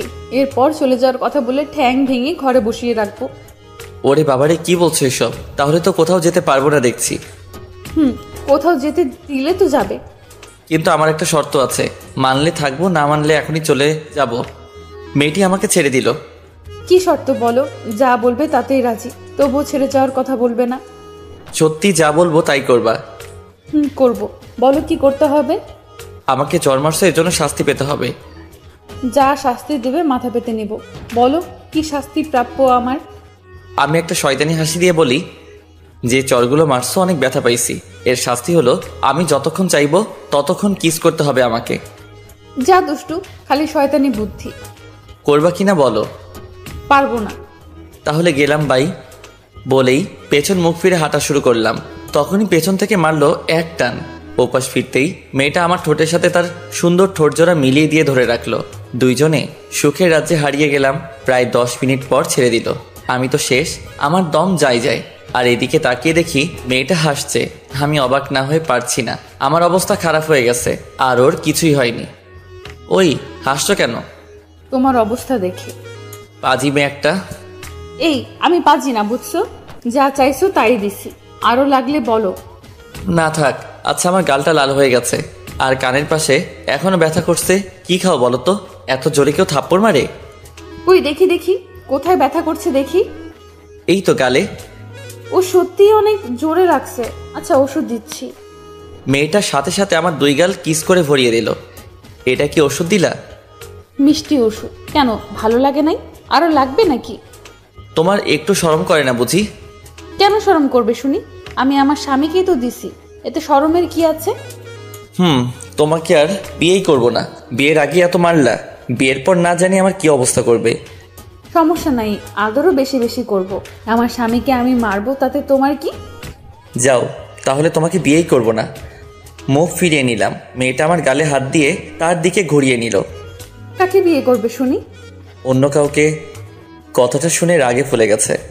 অন্য কাউকে মানে কাকে? নাম কি তার? থাকে কোথায়? তোমাকে বলবো কেন? আমার কলার টেনে। কাকে বলবি শুনি? কাউকে না। মারলো এক চর। বলেন তো, এইভাবে চর খেলে কতদিন আর সংসার করা যাবে? না, এই মেয়েকে দেখছি বিয়েই করা যাবে না। অন্য মেয়ের কথা মুখে কেন? তোর মাথায় আসলেও তোর মাথা কেটে ফেলে দিব। ওলে বাবালে বললেই হলো। দেখ, ভালো করে বলছি, শুনে নে। আমাকে ছাড়া কারোর দিকে তাকালে তোর চোখ উপড়ে ফেলে দিব। আমি কি দেখতে কম সুন্দর নাকি বাকি মেয়েদের থেকে? অন্যদের কাছে থেকে যা নিতে চাস তা কি আমার কাছে নেই? তোর যা ভালোবাসা লাগবে আমাকে বলবি, আমি দিব। তবুও অন্য কোনো মেয়ের নাম মুখে আনবি না। যদি আনিস তো তোর মুখ সেলাই করে দিব। আমি তো মেরে গেলাম। কি গুন্ডি মেরে বাবা, বিয়ের আগে এত শাসন করছে। না জানি বিয়ের পর কি হাল করে ছাড়বে, আল্লাহ জানে। তবে মনে মনে এটা ভেবে খুব খুশি যে মেয়েটা আমাকে তার জীবনের থেকে বেশি ভালোবাসে, তাই তো এমন রাগ দেখায়। আচ্ছা বলবো না। সাথে সাথে মেয়েটা আমাকে জড়িয়ে ধরে কেঁদে দিল। আমাকে কোনোদিনও ছেড়ে যাবে না তো? আমিও তাকে শক্ত করে জড়িয়ে ধরি। না। সত্যি তো? কথা দাও, যতই ঝগড়া হোক, যাই বলি না কেন আমাকে ছেড়ে যাবে না? কারণ আমি রাগের মাথায় কী সব বলি তা আমি নিজেই জানি না। আচ্ছা যাব না, প্রমিস। ওর কপালে আলতো করে একটা ভালোবাসার পরও সেঁকে দিলাম। আচ্ছা তুমি এখানে কি করে এলে, আর আমার বাড়ি বা ঠিকানা পেলে কিভাবে? ডাক্তার আঙ্কেলের কাছ থেকে তোমাদের বাড়ির ঠিকানা নিয়ে সকালে সোজা চলে এসেছি। ও আচ্ছা, ভালো করেছো। তা আমার শালাবাবুটা কোথায়, এখন কেমন আছে? এই একদম শালা বলে ডাকবা না বলে দিলাম। শালাকে শালা বলে ডাকবো না তো কি বলে ডাকবো শুনি? তনয় বলে ডাকবা। আচ্ছা, কিন্তু ও এখন কেমন আছে? আর ওকে কি বাড়িতে নিয়ে গেছো? না, এখনো হসপিটালে আছে, আর এখন আগের থেকে অনেক ভালো আছে। তোমার কথাও কয়েকবার জিজ্ঞাসা করেছিল, আমি বলছি তুমি কাজে ব্যস্ত। যাক, শালার তাহলে দুলাভাইয়ের প্রতি টান আছে দেখছি। আবার? আচ্ছা যাও, ফ্রেশ হয়ে আসো, আবার হসপিটালে যেতে হবে তো। তুমি ফ্রেশ হবে না? হব। যাও তুমি আগে ফ্রেশ হয়ে আসো। না, তুমি চলো আমার সাথে, একসাথে ফ্রেশ হব। আমি মেরে গেলাম। বলে কি, মেয়েটা পাগল নাকি? ওই লজ্জা শরমের মাথা খাইছো নাকি? যাও গিয়ে ফ্রেশ হয়ে আসো। আমি কিছু জানি না, তুমি যাবা কিনা বলো, না হলে আমি এখনই চলে যাচ্ছি। কি আর করার, যেতেই হবে। উফ, আর পারা যায় না। আচ্ছা চলো। হাসছো কেন? আমাকে কোলে নাও। কি বলছো? দেখো এবার কিন্তু বেশি বেশি হইতাছে। বেশির কি দেখলে? হ্যাঁ, সবে তো মাত্র শুরু, এরপর সামনে আরো অনেক অত্যাচার সহ্য করতে হবে যে তোমাকে। আমি আর কি বলবো, বলার মতো ভাষা খুঁজে পাচ্ছি না। সত্যি মনে হয় হেতি পুরাই পাগল। কি আর করার, অবশেষে ওকে কোলে করে নিয়ে যেতে হলো। আজকে মনে হয় আটার বস্তার পেটে খাবার পড়েনি, কেমন হালকা হালকা লাগছে। ওজন কমে গেল নি। অবশেষে দুজনে ওয়াশরুমে ঢুকলাম। তারপর যা ঘটেছে তা ইতিহাস। অতপর দুইজনে ফ্রেশ হয়ে বেরিয়ে এলাম। আমার দিকে তাকিয়ে মেয়েটা শয়তানি হাসি দিচ্ছে। আমার কিছু একটা ঘটকা লাগছে, তাই কিছু বললাম না। আমি রেডি হওয়ার জন্য আমার রুমে কাপড় পরতেছি, এমন সময় হুট করে মেয়েটা সামনে এসে দাঁড়ালো। আমি লজ্জায় মাথা ঘুরিয়ে নিলাম। ওই তুমি এখানে কেন? দেখছো না আমি রেডি হচ্ছি? তাই তো দেখছি। আমি ঝটপট করে রেডি হয়ে নিলাম। তারপর পেছন ফিরে দেখি মেয়েটা আয়নার সামনে দাঁড়িয়ে চুল আঁচড়াচ্ছে। আমি মুগ্ধ। সেই রূপ দেখে কি মায়াবী মুখখানি, যা কোনোদিনও ভুলার নয়। আমি ধীরে ধীরে ওর সামনে গিয়ে ওকে পেছন থেকে জড়িয়ে ধরলাম। কোমরে হাত দিতেই ও চোখ বন্ধ করে ফেললো, আর আমি ওর চুলের ঘ্রাণে মাতাল হয়ে গেলাম। ধীরে ধীরে কানের কাছে আমার মুখটা নিয়ে বললাম, আই লাভ ইউ। সঙ্গে সঙ্গে ও আমাকে পিছন মুখ ফিরে খুব শক্ত করে জড়িয়ে ধরলো। Love you too. বেশ কিছুক্ষণ এইভাবে জড়িয়ে ধরে থাকি দুজনকে। অতপর দুজনে বেরিয়ে পড়লাম হসপিটালে যাওয়ার জন্য। যাওয়ার সময় রেস্টুরেন্টে দুপুরের খাবার খেয়ে নেই, আর ওই পুচকুটার জন্য অনেকগুলো চকলেট কিনলাম। অবশেষে দুইজনে হসপিটালে পৌঁছে গেলাম। পুচকুটার কাছে যেতেই পুচকুটা আমাকে বলে, ভাইয়া ভাইয়া, তুমি কোথায় ছিলে? কেন? জানো, আমি তোমাকে কত মিস করেছি। তাই এই নাও। চকলেটের প্যাকেটটা তার হাতে দিতেই মহা খুশি, যেন রাজ্য জয় করে ফেলছে। অতপর পুচকুটা চকলেট খেতে শুরু করে দিল। খুব ভালোবাসে তো চকলেট, তাই আর দেখলে তর্স হয় না। আমি মেয়েটাকে বলছি, আজকে থেকে তুমি আর তোমার ভাই আমার সাথেই থাকবে। কোথায়? কোথায় আবার? আমার বাসায়। না, এটা সম্ভব না। কেন, কি হয়েছে? দেখো, আমি এমনিতেই সমাজে অনেক বদনাম কামাইছি, আর বদনাম হতে চাই না। এতে বদনামের কি আছে? আমি কিছুই বুঝতে পারছি না। আমি একটা অবিবাহিত মেয়ে, আর তুমিও অবিবাহিত। আমরা দুজনে একসাথে এক বাসায় কোন পরিচয়ে থাকবো বলতে পারো? ও আচ্ছা, এই কথা। চিন্তা করো না, আমি এখনই এর ব্যবস্থা করছি। কি করবে শুনি? সেটা কালকে জানতে পারবে। আজকে চলো আমরা কোথাও ঘুরে আসি। বেড়ানোর কথা শুনে পুচকুটা লাফিয়ে ওঠে। কোথায় যাবা তোমরা? আমিও যাব, আমাকেও নিয়ে চলো। আমার এখানে থাকতে আর একটু ভাল লাগছে না। এই চুপচাপ বস। ভাইয়া। আমি মেয়েটিকে ধমক দিয়ে বলি, উফ, ওকে বকছো কেন? ঠিকই তো বলছে, ওইটুকু বাচ্চা কি করে একা থাকবে? তনয়, তুমি চিন্তা করো না তো, দরকার হলে তোমার আপুকে রেখে তোমাকে নিয়ে যাব।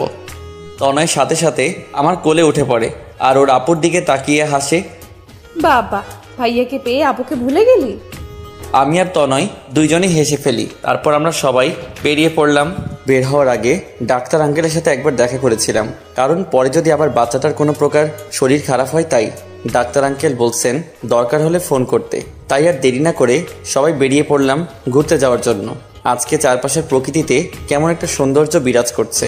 আমার মনে হচ্ছে আজকে আমি পৃথিবীতে সবথেকে সুখী মানুষ। আমার আর কিচ্ছু চাওয়ার থাকবে না যদি ওকে পাই।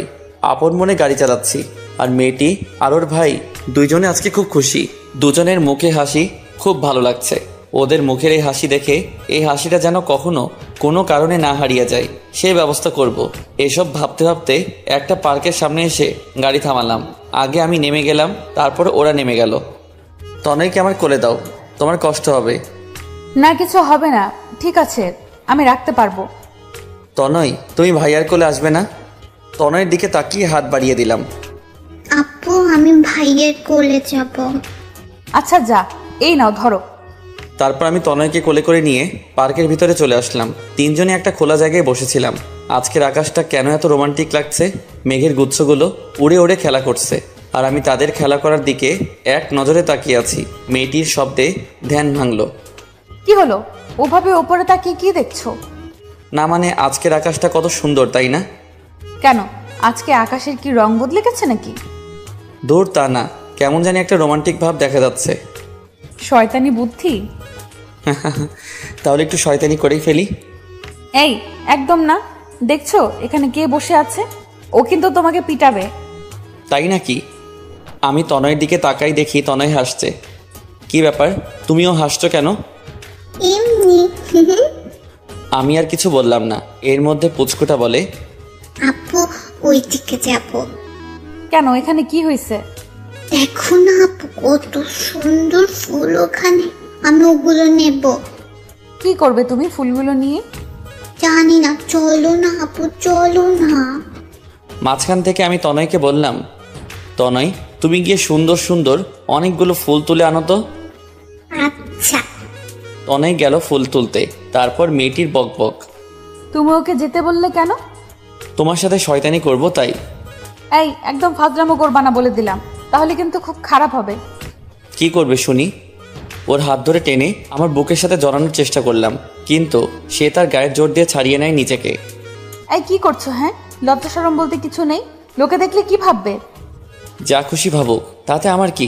আমি আমার বউকে ধরেছি। বউ বললেই বউ হয়ে যাব নাকি? বিয়ে করছো আমাকে? না। তাহলে আগে বউ করো, তারপর বউ বললো। আচ্ছা, আর কিছু বললাম না। এর মধ্যে তনয় হাজির। সারাটা আমার রোমান্সের 12টা বাজিয়ে দিল। আপু আপু দেখো কতগুলো ফুল তুলে এনেছি। এগুলো দিয়ে কি করবে? আপু আমি টিভিতে দেখেছি, ছেলেরা ফুল নিয়ে মেয়েদেরকে জড়িয়ে ধরে, তারপর কি জানি বলে। বেশি পাকা হয়ে গেছো আজকাল। আমি তো শুধু চুপচাপ বসে বসে দেখি। আপু এই নাও, এগুলো তোমাকে দিলাম। আমার মাথায় আইডিয়া এলো, তনয় আমাকে দিবা না? ভাইয়া তুমি এগুলো দিয়ে কি করবে? কেন, তুমি টিভিতে দেখো নাই ছেলেরা মেয়েদেরকে ফুল দিয়ে জড়িয়ে ধরে? কিন্তু তুমি কাকে দিবে ভাইয়া? কেন, তোমার বোনকে দিব। দিতে পারি, কিন্তু একটা কথা রাখতে হবে। কি কথা বলো? আপুকে ওইভাবে দিবা যেভাবে টিভিতে দেখেছি, তাহলে দিব। আমি তো খুশিতে মনে মনে ডিস্কো ড্যান্স দিতেছি। শালাটা আমার রোমান্সের ভালো সুযোগ করে দিল। তারপর তনয় ফুলগুলো আমার হাতে দিল। আমি মেয়েটির দিকে তাকিয়ে দেখি লজ্জায় তার গাল লাল হয়ে গেছে। এতে লজ্জার কি আছে? আমরাই তো। আর দেরি না করে ফুলগুলো নিয়ে সোজা হাঁটু গেড়ে ফুলগুলো সামনে এগিয়ে সরাসরি প্রপোজ করলাম। এতে মেয়েটা লজ্জায় মাথায় নিচু করে ফেলে, কোনো কথা বলছে না। কি হলো, কথা বলছো না যে? ও বুঝেছি, তুমি আমাকে ভালোবাসো না তাই না? আচ্ছা চলে যাচ্ছি বলেই হাঁটা শুরু করলাম। আরে কই যাও? ওই দাঁড়াও দাঁড়াও বলছি। আমার হাত টেনে ধরে টান মেরে আবার পিছনে মুখ ঘুরিয়ে নিল। ছাড়ো তো। ওরে বাবা লে, সাহেব দেখি রাগ করছে। দেখো তনয়, তুমি না বললে তোমার ভাইয়াকে আমাকে যাতে জড়িয়ে ধরে? কই ধরলো না তো, আরো উল্টো রাগ দেখিয়ে চলে যেতে চাচ্ছে। ভাইয়া তুমি তোমার কথা রাখবে না, না হলে কিন্তু আর তোমার সাথে ঘুরতে আসবো না। আপুকে জোরে ধরো বলছি। আমি তো পুরাই টাসকি খেয়ে গেলাম। আর কিছু না বলে সাথে সাথে মেয়েটিকে জড়িয়ে ধরলাম। কি মজা কি মজা, ভাই আপুকে জড়িয়ে ধরেছে। আমরা দুজনেই চুপ করে আছি। কিছুক্ষণ পর মেয়েটা বলল, এবার ছাড়ো। না। উফ, কেউ দেখে ফেলবে তো, ছাড়ো বলছি, ছাড়ো। দেখুক। কিছুক্ষণ পর ছেড়ে দেই। কিছু খাবে নাকি এখানে এইভাবে থাকবে? না, আমি কিচ্ছু খাবো না। তনয়, তুমি কিছু খাবে? চকলেট খাবো। আচ্ছা চলো। অবশেষে সবাই একটা দোকানের সামনে গেলাম। তনয়কে চকলেট কিনে দিলাম। তারপর আমি বললাম, তুমি ওকে নিয়ে একটু দাঁড়াও, আমি একটা ফোন করে আসছি। আচ্ছা। অতপর আমি ফোন করতে একটু সাইডে চলে গেলাম, আর মেয়েটা আর তনয় দুজনেই দাঁড়িয়ে রইল। আমি ফোন করলাম আমার সব বন্ধুদের। সবাইকে কালকে সকালে আমার বাসায় আসতে বললাম। তারা জিজ্ঞেস করেছিল কেন। আমি তাদের বলেছি আমি একটা মেয়েকে ভালোবাসি আর তাকে কালকে বিয়ে করতে চাই। তারা সবাই খুব খুশি। তারা বলে কালকে সকালে ঠিক টাইমে পৌঁছে যাবে। আমি আর কিছু না বলে ফোন কেটে দিলাম। তারপর চলে গেলাম ওদের কাছে। চলো যাই। কোথায়? চলো তো, এত কথা বলো কেন? মেয়েটি আর কিছু না বলে হাঁটা শুরু করলো আমার সাথে, আর পুচকুটা চকলেট খাচ্ছে মনের সুখে। তারপর সবাই গাড়িতে চড়ে বসলাম। আমি গাড়ি চালাচ্ছি। কিছু দূর গিয়ে একটা শপিং কমপ্লেক্সের সামনে গাড়ি দাঁড় করালাম। তারপর সবাই মিলে ভিতরে গেলাম। কি হলো, এখানে নিয়ে আসলে কেন? শপিং করব তাই। কি কিনবে তুমি? দেখতে থাকো। তারপর আমি আমার জন্য একটা পাঞ্জাবির সেট কিনলাম, মেয়েটির জন্য এক সেট শাড়ি কিনলাম, একটা নীল শাড়ি কিনলাম যেটা আমার সব থেকে প্রিয় রং। মেয়েটি শুধু তাকিয়ে তাকিয়ে দেখছে, কিছু বলল না। তারপর অনেক ঘোরাঘুরি করলাম। তনয় ঘুমিয়ে পড়ছে। ওর আপুর কোলে আমি গাড়ি চালাচ্ছি। একটু পর দেখি মেয়েটাও চোখ বন্ধ করে ফেলছে। সারাদিন অনেক ঘোরাঘুরি করছে, তাই হয়তো ঘুমিয়ে পড়ছে। যাই, ওদের আমার বাসায় নিয়ে যাই। ঘুমিয়ে আছে, ঘুমিয়ে থাক। জেগে থাকলে কোনোদিন আমার সাথে আমার বাড়িতে যেত না। তারপর চলে আসলাম আমার বাড়িতে। দারোয়ান কাকা গেট খুলে দিল। আমি গাড়ি থেকে নেমে দারোয়ান কাকাকে বলে দিলাম কালকে সকালে আমার বন্ধুরা আসবে, তাদের ভিতরে পাঠিয়ে দিতে। আচ্ছা। তারপর আমি আগে তনয়কে ভিতরে আমার রুমে নিয়ে গিয়ে শুইয়ে দিয়ে আসি। এসে তারপর মেয়েটাকে ভিতরে নেওয়ার জন্য কোলে তুলে নিলাম। তার ঘুমন্ত চেহারা দেখে আমি বারবার তার উপর ক্রাশ খাই। সত্যি খুব মায়াবী চেহারা। এই মুখটা না দেখে একদিনও থাকা আমার জন্য অনেক কষ্টকর। এই মায়াবতীকে সারা জীবন আমার পাশে চাই। কালকে সারা জীবনের জন্য ওকে আপন করে নিব। মেয়েটাকে রুমে এনে শুইয়ে দিলাম, আর ওর কপালে আলতো করে একটা ভালোবাসার পরশ এঁকে দিলাম। ওখানেই পাশে একটা চেয়ার নিয়ে বসে ওর হাত ধরে রেখেছি। মনে মনে ভাবছি, তোমার জীবনের সব কষ্টকে আমি আমার নিজের করে নিতে চাই। আর কোনোদিনও তোমাকে কাঁদতে হবে না। তোমার পাশে মরার শেষ মুহূর্ত পর্যন্ত থাকবো। যত যাই হোক, কোনোদিনও তোমাকে ছেড়ে দিব না। তোমার এই হাতটি খুব শক্ত করে জড়িয়ে ধরে থাকবো সারা জীবন। আপন মনেই এসব কথা ভেবে নিজেকে খুব সুখী মনে হচ্ছে। একটু পরে মনে পড়লো কেউ তো এখনো রাতের খাবার খায়নি। ওকে কি ঘুম থেকে ডেকে তুলবো? না থাক, এখন একটু ঘুমাক। সারাদিন অনেক ধকল গেছে। আমি বরং যাই, গিয়ে দেখি কিচেনে কিছু পাই কিনা। মেয়েটির গায়ে চাদর দিয়ে ঢেকে দিয়ে কিচেনে চলে আসলাম। ঘরে আগে থেকে রান্না করা খাবার ফ্রিজে ছিল, শুধু গরম করতে হবে। কিন্তু ভাত নেই, তাই আর দেরি না করে ভাত বসিয়ে দিলাম। তারপর ফ্রিজ থেকে তরকারির বাটিটা বের করেই পিছন ফিরে তাকিয়ে আমি তো রীতিমতো চমকে উঠলাম। দেখি মেয়েটা আমার সামনে দাঁড়িয়ে আছে। তুমি কখন উঠলে? এই মাত্র। কিন্তু তুমি আমাকে এখানে নিয়ে আসলে কেন? তো কোথায় নিয়ে যেতাম? কেন, আমি যেই বাসায় থাকি সেখানে নিয়ে যেতে। কেন, এখানে কি প্রবলেম? প্রবলেম আমার নেই, প্রবলেম সমাজের। লোকে জানতে পারলে কি ভাববে একবার ভেবে দেখেছো? যা খুশি ভাবুক, তাতে আমার কি? তোমার কিছু না, কিন্তু আমার অনেক কিছু। আমি এখানে থাকতে পারবো না। কথাটা শুনে খুবই কষ্ট পেলাম, খুব খারাপ লাগছে। আমি কি এতই খারাপ যে আমার সাথে বিয়ের আগে এক বাসায় এক ছাদের নিচে থাকা যায় না? আর কথা বাড়াবো না। থাকতে যখন চাই না তখন আর কি করার। আমি তরকারির বাটিটা টেবিলের উপর রেখে ওকে পাশ কাটিয়ে কোনো কথা না বলে চলে আসলাম আমার রুমে। বুকের মধ্যে কেমন যেন একটা টান টান ভাব দেখা যাচ্ছে। যাই হোক, রুমে এসে তনয়কে কোলে নিয়ে বের হলাম। মেয়েটির সামনে গিয়ে দাঁড়িয়ে বললাম, চলো তোমাদের দিয়ে। কথাটা বলার সময় গলাটা আটকে যাচ্ছিল। কেউ যেন একজন গলা চেপে ধরেছিল এমনটা মনে হয়েছে। মেয়েটি আমার দিকে অবাক দৃষ্টিতে তাকিয়ে রয়েছে। আমি আর কথা না বাড়িয়ে সোজা হাঁটা শুরু করলাম। বাড়ি থেকে বের হয়ে গাড়ির সামনে গিয়ে দাঁড়িয়ে রইলাম। খানিকক্ষণ বাদে মেয়েটা এলো। তনয়কে আমার কোলে দাও। ওকে। তনয়কে মেয়েটির কোলে দিয়ে আমি গাড়িতে বসে পড়লাম। কিন্তু অবাক করা ব্যাপার হলো, মেয়েটি গাড়িতে বসেনি, দাঁড়িয়ে রয়েছে। আমি গাড়ির জানালা দিয়ে বললাম, কি হলো, বসো, তাড়াতাড়ি যেতে হবে তো। কই যাব? কই যাবা মানে? একটু আগেই না বললা তোমার বাসায় যাবা। এইটাই আমার বাসা, আমি এখানে থাকবো। চলো ভেতরে চলো। না, এখানে থাকতে পারবে না। এখানে থাকলে লোকে জানলে খারাপ কথা বলা বলি করবে। তার থেকে ভালো তোমাকে তোমার বাড়িতেই রেখে আসি। আমি জানি তুমি রাগ করে এই কথাগুলো বলতেছো। এতে রাগ করার কি আছে? তুমি তোমার বাসায় যেতে চাচ্ছ, তাই তোমাকে দিয়ে আসতে হবে তো। আচ্ছা সরি, আমার ভুল হয়ে গেছে। এখন চলো তো। গাড়িতে বসো, তোমাকে বাসায় দিয়ে আসতে আসতে অনেক রাত হয়ে যাবে। না, আমি কোথাও যাব না, এখানেই থাকবো। এটা আমার স্বামীর বাড়ি, তার মানে এটা আমারও বাড়ি। চলো এখন ভেতরে চলো। চুপচাপ গাড়িতে বসো। মেয়েটা ধমক খেয়ে কান্না করা আরম্ভ করে দিল। দূর চাই, কিছু বললেই শুধু কাঁদে। এটির চোখ নাকি অন্য কিছু, একটু পরপর পানি বেয়ে পড়ে। তুমি ভালো না, তুমি পচা। তুমি খালি আমাকে বকো। আমি বুঝেছি তুমি আমাকে ভালোই বাসো না। আমার আর কিছু বলার নেই। মাঝে মাঝে মেয়েটা এমন সব কথা শোনায় যার উত্তর আমার কাছে নেই। আমি গাড়ি থেকে নেমে ওর সামনে গিয়ে দাঁড়াই। ঢং করো। হইছে আর ঢং করতে হবে না, চলো ভেতরে চলো। মেয়েটার মুখে হাসির ছাপ দেখে আমারও মুখে হাসি ফুটে উঠল। সত্যি কোনো মেয়েদেরকে কোনো ছেলে কোনোদিনই বুঝতে পারবে না। আসলে মেয়েরা মাঝে মাঝে কি চায় তা তারা নিজে জানে না। এই নাও, তোমার ভাইকে কোলে নাও। এই তনয় আমার ভাই না, আমার শালা। মায়ের খাবা কিন্তু এটা বললে। কেন? এমনি। আচ্ছা চলো ভেতরে চলো তো, আমার খুব ক্ষুধা লাগছে। তাড়াতাড়ি চলো না প্লিজ। আচ্ছা চলো। তারপর দুজনে ভিতরে চলে আসলাম। আবার আমি তনয়কে আমার রুমে শুইয়ে দিয়ে আসলাম, আর মেয়েটা চলে গেল কিচেনে। আমি গিয়ে দাঁড়িয়ে দাঁড়িয়ে দেখছি ওকে এক নজরে, চোখের পলকও পড়তে চায় না।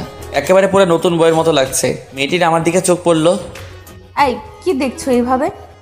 তোমাকে। আগে দেখোনি বুঝি? দেখেছি, আর যতবারই দেখছি তোমাকে ততবারই তোমার প্রেমে পড়ে গেছি। ওলে বাবা লে, তাই নাকি? জি তাই। মনে থাকে যেন, আমি ছাড়া অন্য কারো প্রেমে পড়লে আগে তোমাকে মারবো, তারপর যার প্রেমে পড়বে তাকে খুন করে নিজেও গলায় দড়ি দিয়ে মরে যাব।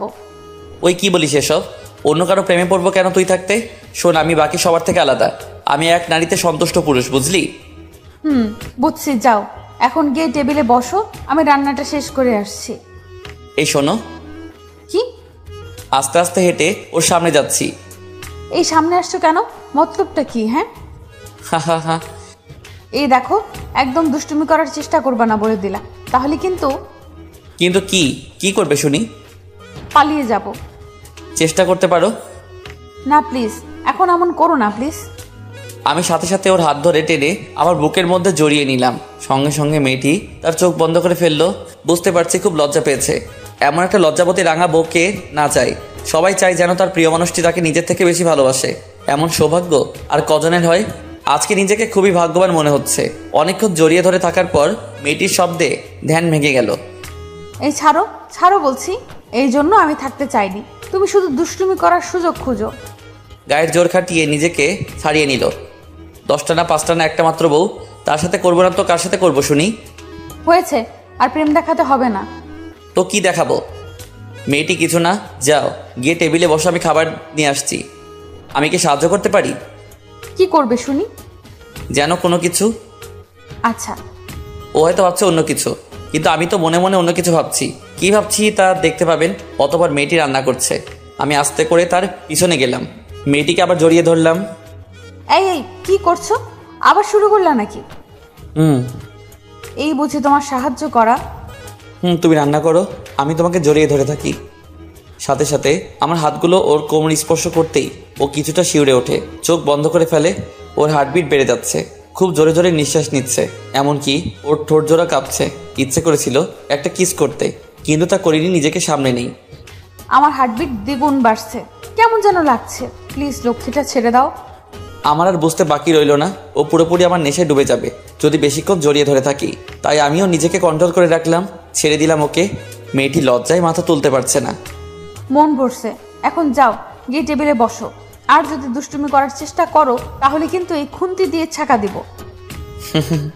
আমাকে ছ্যাঁকা দিলে আমার থেকে বেশি কষ্ট তুমি পাবে, তা আমি জানি। দুর্বলতা জেনে গেছো তাহলে? আচ্ছা শোনো। কি? না মানে কি বলো? তোমাকে না আজকে বউ বউ লাগছে। তবে রে। খুন্তি নিয়ে আমার দিকে আসতেই লাগলো।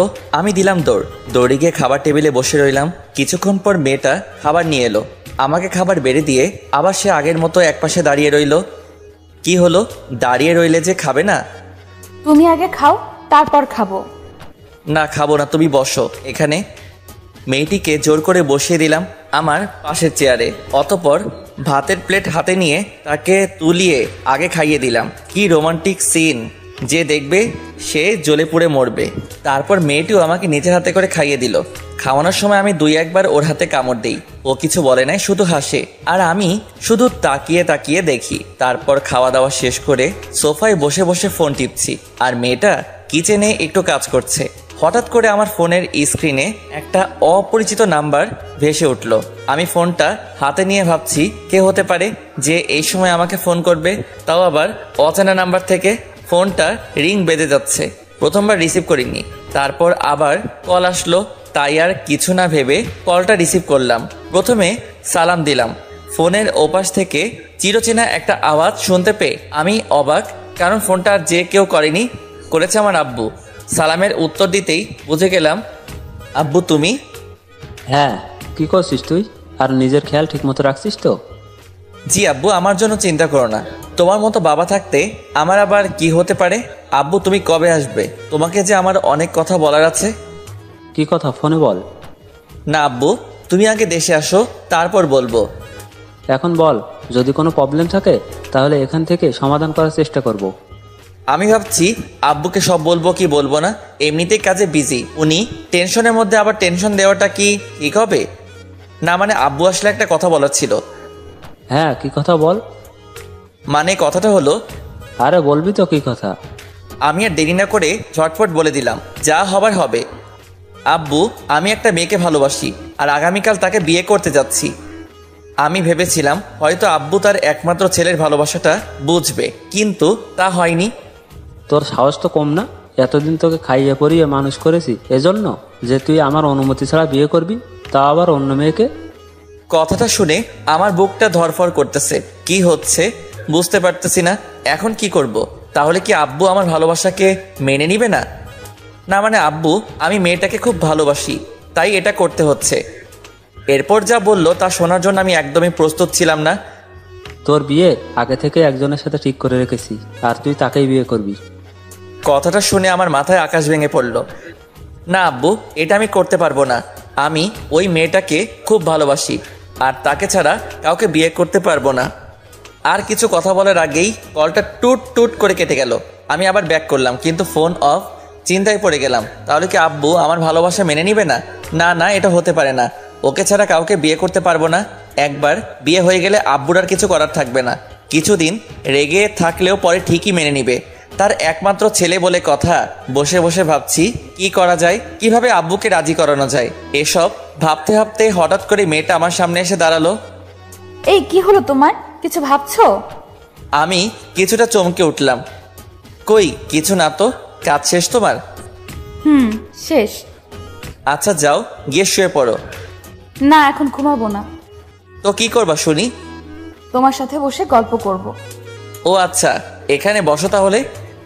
সব কিছু ভুলে যাচ্ছি। ধীরে ধীরে মেয়েটা সামনে থাকলে আমার কোনো কষ্টই থাকে না। জানি না কেন, ওকে দেখলে সব কষ্ট দূর হয়ে যায়। না, এখানে না। তাহলে কোথায়? ছাদে চলো, ওখানে বসে বসে চাঁদ দেখবো, আর দুজনে বসে বসে গল্প করব। আর জানো, আজকে আকাশে খুব সুন্দর চাঁদ দেখা যাচ্ছে। তাই নাকি? আচ্ছা চলো তাহলে। আমি সোফা থেকে উঠে হাঁটা শুরু করলাম, আর মেয়েটা পিছনে দাঁড়িয়ে রইল। কি হলো, যাবে না? তুমি অনেক আনরোম্যান্টিক পুরুষ। মানে? ছাদে যাচ্ছ, আমাকে কোলে করে নিয়ে যেতে পারো না? ওরে বাবা, এ তো মেঘনা চাইতে বৃষ্টি। মনে মনে খুব খুশি হলাম। আসলে মেয়েটা আমার জন্য পাগল, থুক্কু পাগলি হয়ে গেছে। এই পাগলিকে ছাড়া আমার কিছু ভালো লাগে না। এত উপরে আটার বস্তা নিয়ে কিভাবে উঠবো? ওই কি বললা তুমি?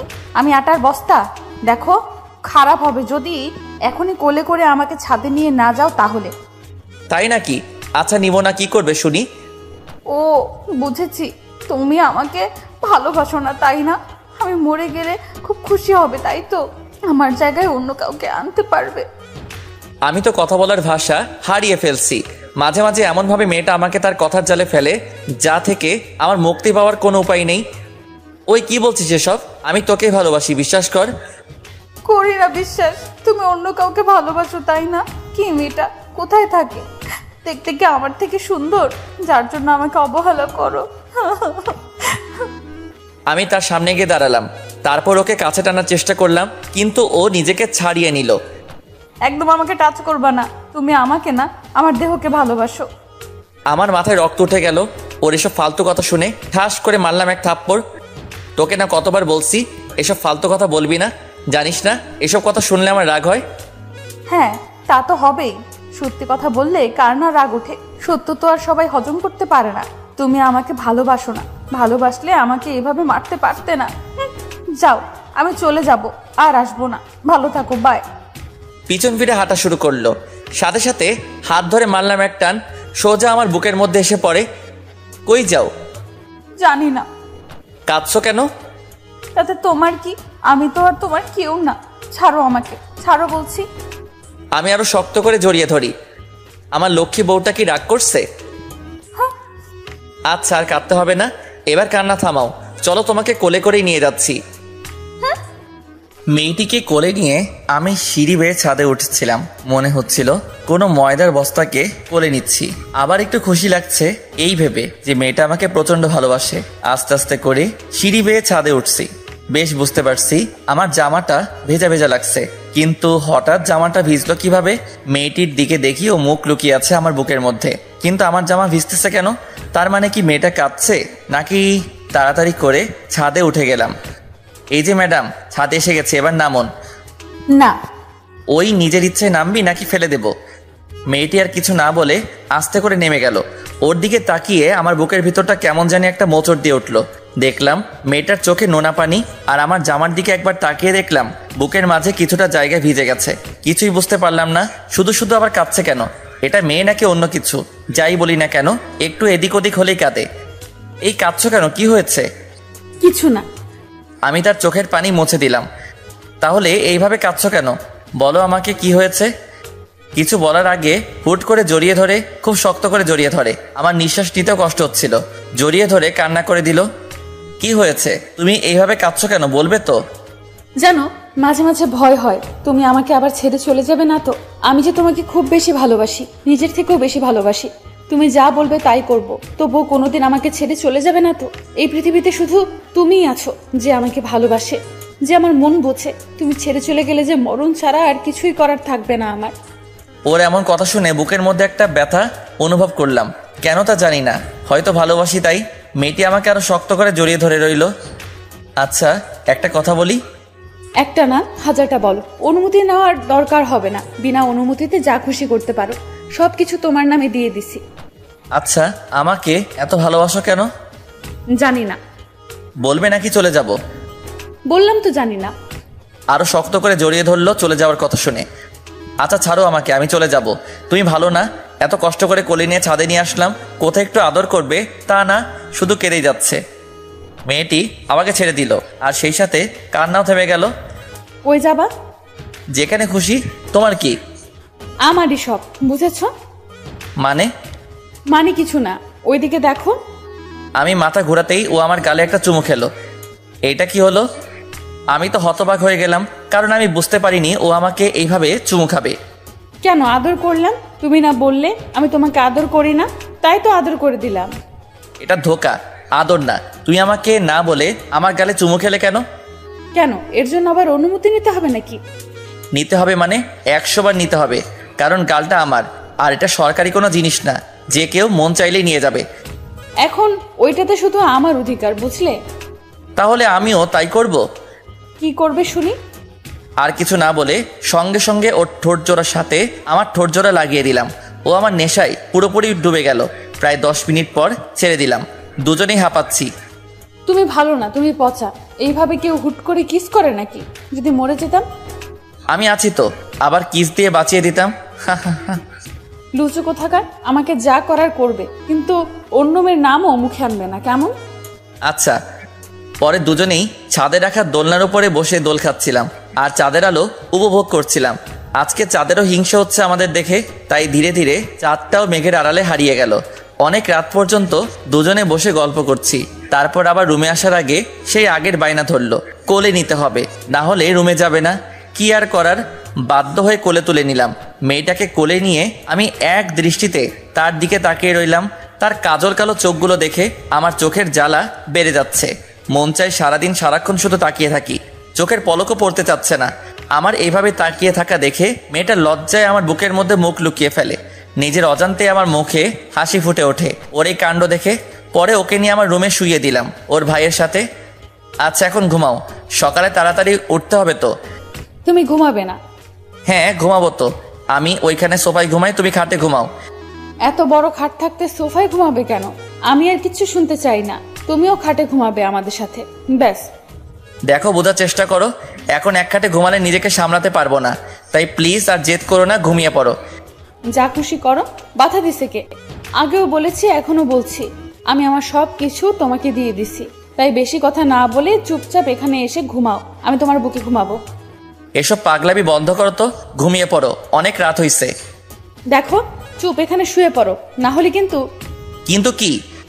মেয়েটি শুয়ে থাকা অবস্থা থেকে উঠে দাঁড়ালো, ঠাস করে একটা বসিয়ে দিল আমার গালে। আমি তো অবাক, এটা মেয়ে নাকি আরো কিছু বলার আগে চর বসিয়ে দেয়। গালে হাত দিয়ে দাঁড়িয়ে রইলাম চুপচাপ, মনে মনে আবার খুব খুশি লাগছে। এইরকমই তো মিষ্টি একটা বউ চাই, যে কথায় কথায় রাগ করবে, কিছু হলে শাসন করতে শুরু করবে। কিরে চুপচাপ দাঁড়িয়ে আছিস যে? এখনো কি অন্য জায়গায় ঘুমানোর ইচ্ছা আছে নাকি? তোর সাথেই আর থাকবো না, খালি কথায় কথায় মারস। তুই থাক, আমি গেলাম। ওই যাবি শুনি, এক পা নড়লে ঠ্যাং ভেঙে হাতে ধরিয়ে দেব। খালি রাগ দেখাতেই পারিস। চুপচাপ এখানে শুয়ে পড়ো বলছি, না হলে আরো পড়বে। না থাক, আর লাগবে না, শুইতেছি। কি আর করার, অবশেষে বাধ্য হয়ে শুতে হলো। মেয়েটা আমাকে শক্ত করে জড়িয়ে ধরে শুয়ে পড়লো। সরি, আমাকে মাফ করে দাও। কেন? তোমাকে ওইভাবে মারার জন্য। জানো আমি ইচ্ছে করে কিছু করিনি, রাগ উঠলে আমি নিজেকে ধরে রাখতে পারি না, সামনে যেটা পাই সেটা দিয়ে মারি। ভাগ্যিস আমাকে শুধু চর মারছো, অন্য কিছু দিয়ে মারলে তো এতক্ষণে উপরে চলে যেতাম। এসব বলবে না প্লিজ, তোমার মরণ হওয়ার আগে যেন আমার মরণ হয়। তাই আরো শক্ত করে জড়িয়ে ধরলাম। ও চুপচাপ আমার বুকের মধ্যে শুয়ে রইল। আর আমি ভাবছি আব্বুর কথা, তিনি কি সত্যি আমার ভালোবাসাটা বুঝবেন না? এই মেয়েটাকে যে আমি খুব ভালোবাসি, ওকে ছাড়া কিভাবে থাকবো আমি? একবার বিয়েটা হয়ে গেল আর কিছুই করতে পারবে না। আমি তো তার একমাত্র ছেলে, কতদিনই বা রাগ করে থাকবে, তারপর সবকিছু ঠিক হয়ে যাবে। হঠাৎ মেয়েটার দিকে চোখ পড়লো, দেখলাম মেয়েটা ঘুমিয়ে পড়ছে। ওর ঘুমন্ত চেহারা দেখে আমার কেমন যেন একটা অনুভূতি জাগছে। পুরো ছোট বাচ্চাদের মতো আমাকে জড়িয়ে ধরে ঘুমিয়ে আছে। কত মায়াবী মেয়েটা, একে ছাড়া যে আমার একদিনও ভালো কাটে না এখন। আমি মেয়েটার কপালে একটা ছোট করে চুমু এঁকে দিলাম। তারপর আমি হারিয়ে গেলাম ঘুমের দেশে। সকালে খুব ভোরে মেয়েটির ডাকে আমার ঘুম ভেঙে গেল। এই ওঠো, আজান দিছে, যাও গিয়ে নামাজ পড়ে এসো। আচ্ছা যাচ্ছি। অতপর তাড়াতাড়ি উঠে ফ্রেশ হয়ে পাঞ্জাবি পরে নামাজ পড়তে চলে গেলাম। নামাজ পড়ে এসে দেখি মেয়েটা কিচেনে রান্না করছে। আমি ধীরে ধীরে কিচেনের সামনে গিয়ে দাঁড়ালাম। মাথায় আবার দুষ্টামি করার ভূত চাপলো। দেখলাম মেয়েটা চুপচাপ রান্না করছে, তাই আস্তে আস্তে করে তার সামনে গিয়ে পিছন থেকে জড়িয়ে ধরলাম। সাথে সাথে মেয়েটা ভয়ে চিৎকার করে উঠল। আরে চিৎকার করছো কেন? তুমি কখন আসলে? এই সবে মাত্র এলাম, এসেই তো তোমাকে। চুপ, লুচু কোথাকার, এসেই দুষ্টুমি শুরু করে দিছো। বারে, তুমি না কালকে রাতে বললে যা খুশি করতে পারি, তুমি কিছুই বলবে না? আচ্ছা হয়েছে, এখন যাও গিয়ে টেবিলে বসো, আমি ব্রেকফাস্ট রেডি করে আনছি।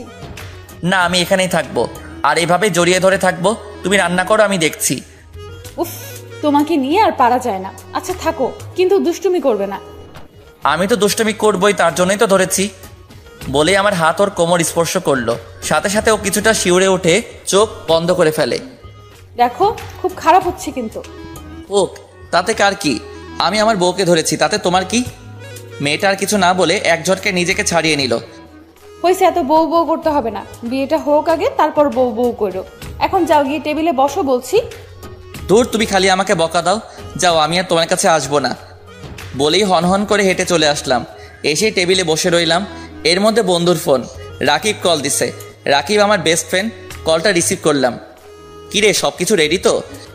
দোস্ত, সবকিছু রেডি, তুই খালি বল কয়টা বাজে যেতে হবে।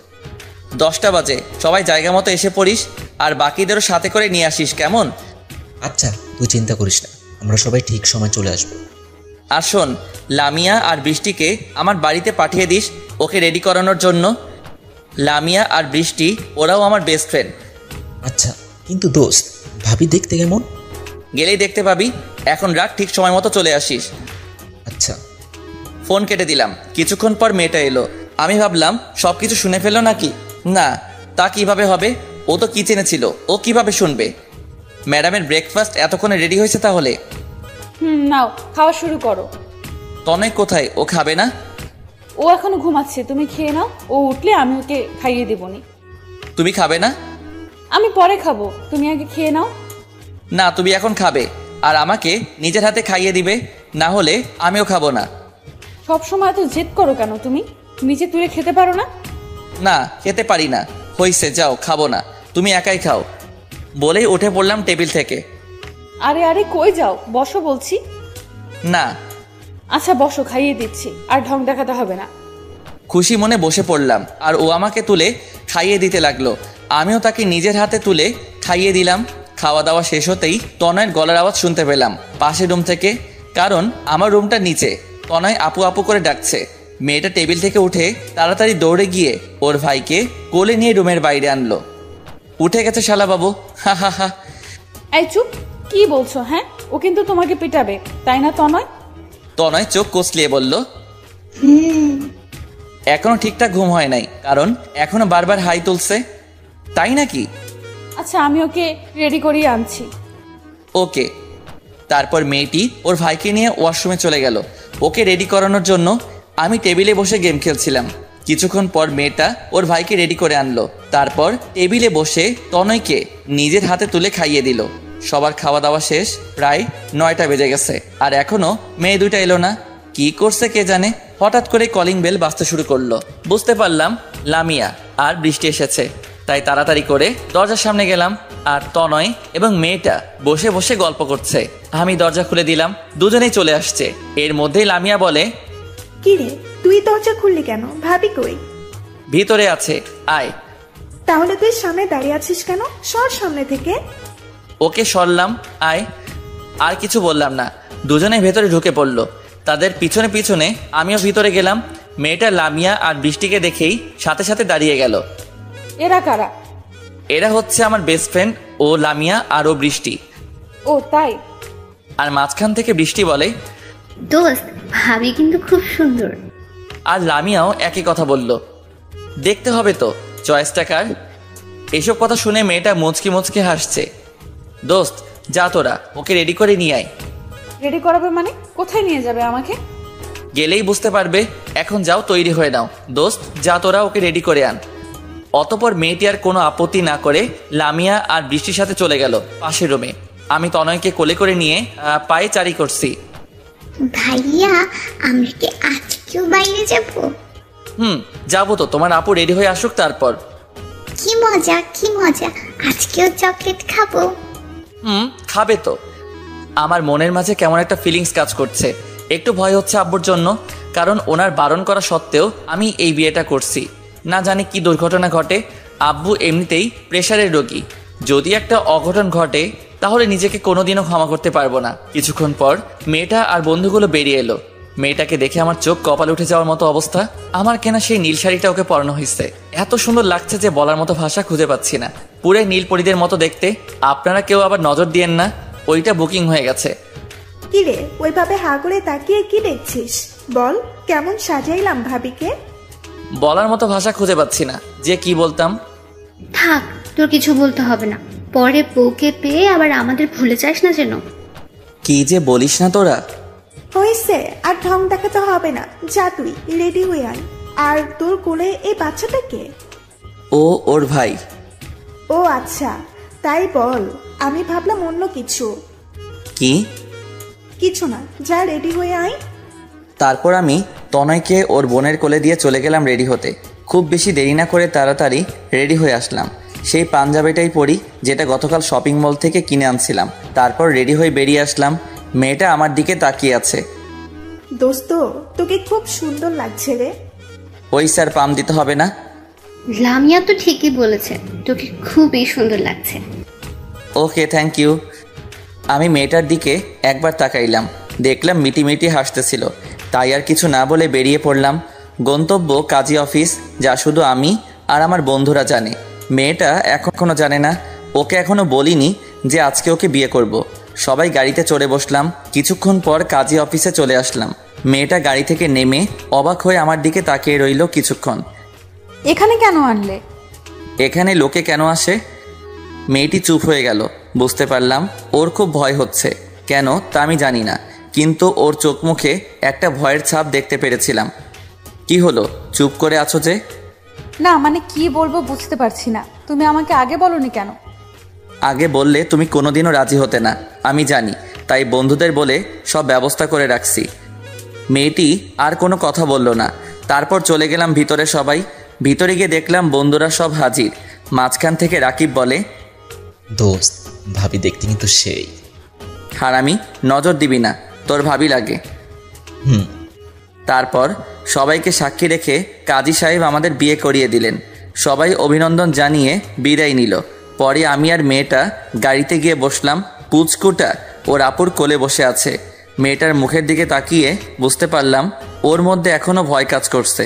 তাই আমি ওর হাতটি ধরে বললাম, ভয় পেও না, আমি আছি তো তোমার পাশে। সব সময় সব পরিস্থিতিতে তোমার পাশে থাকবো, কথা দিলাম। মেয়েটা আমার কথা শুনে কিছুটা স্বস্তির নিঃশ্বাস ফেলে।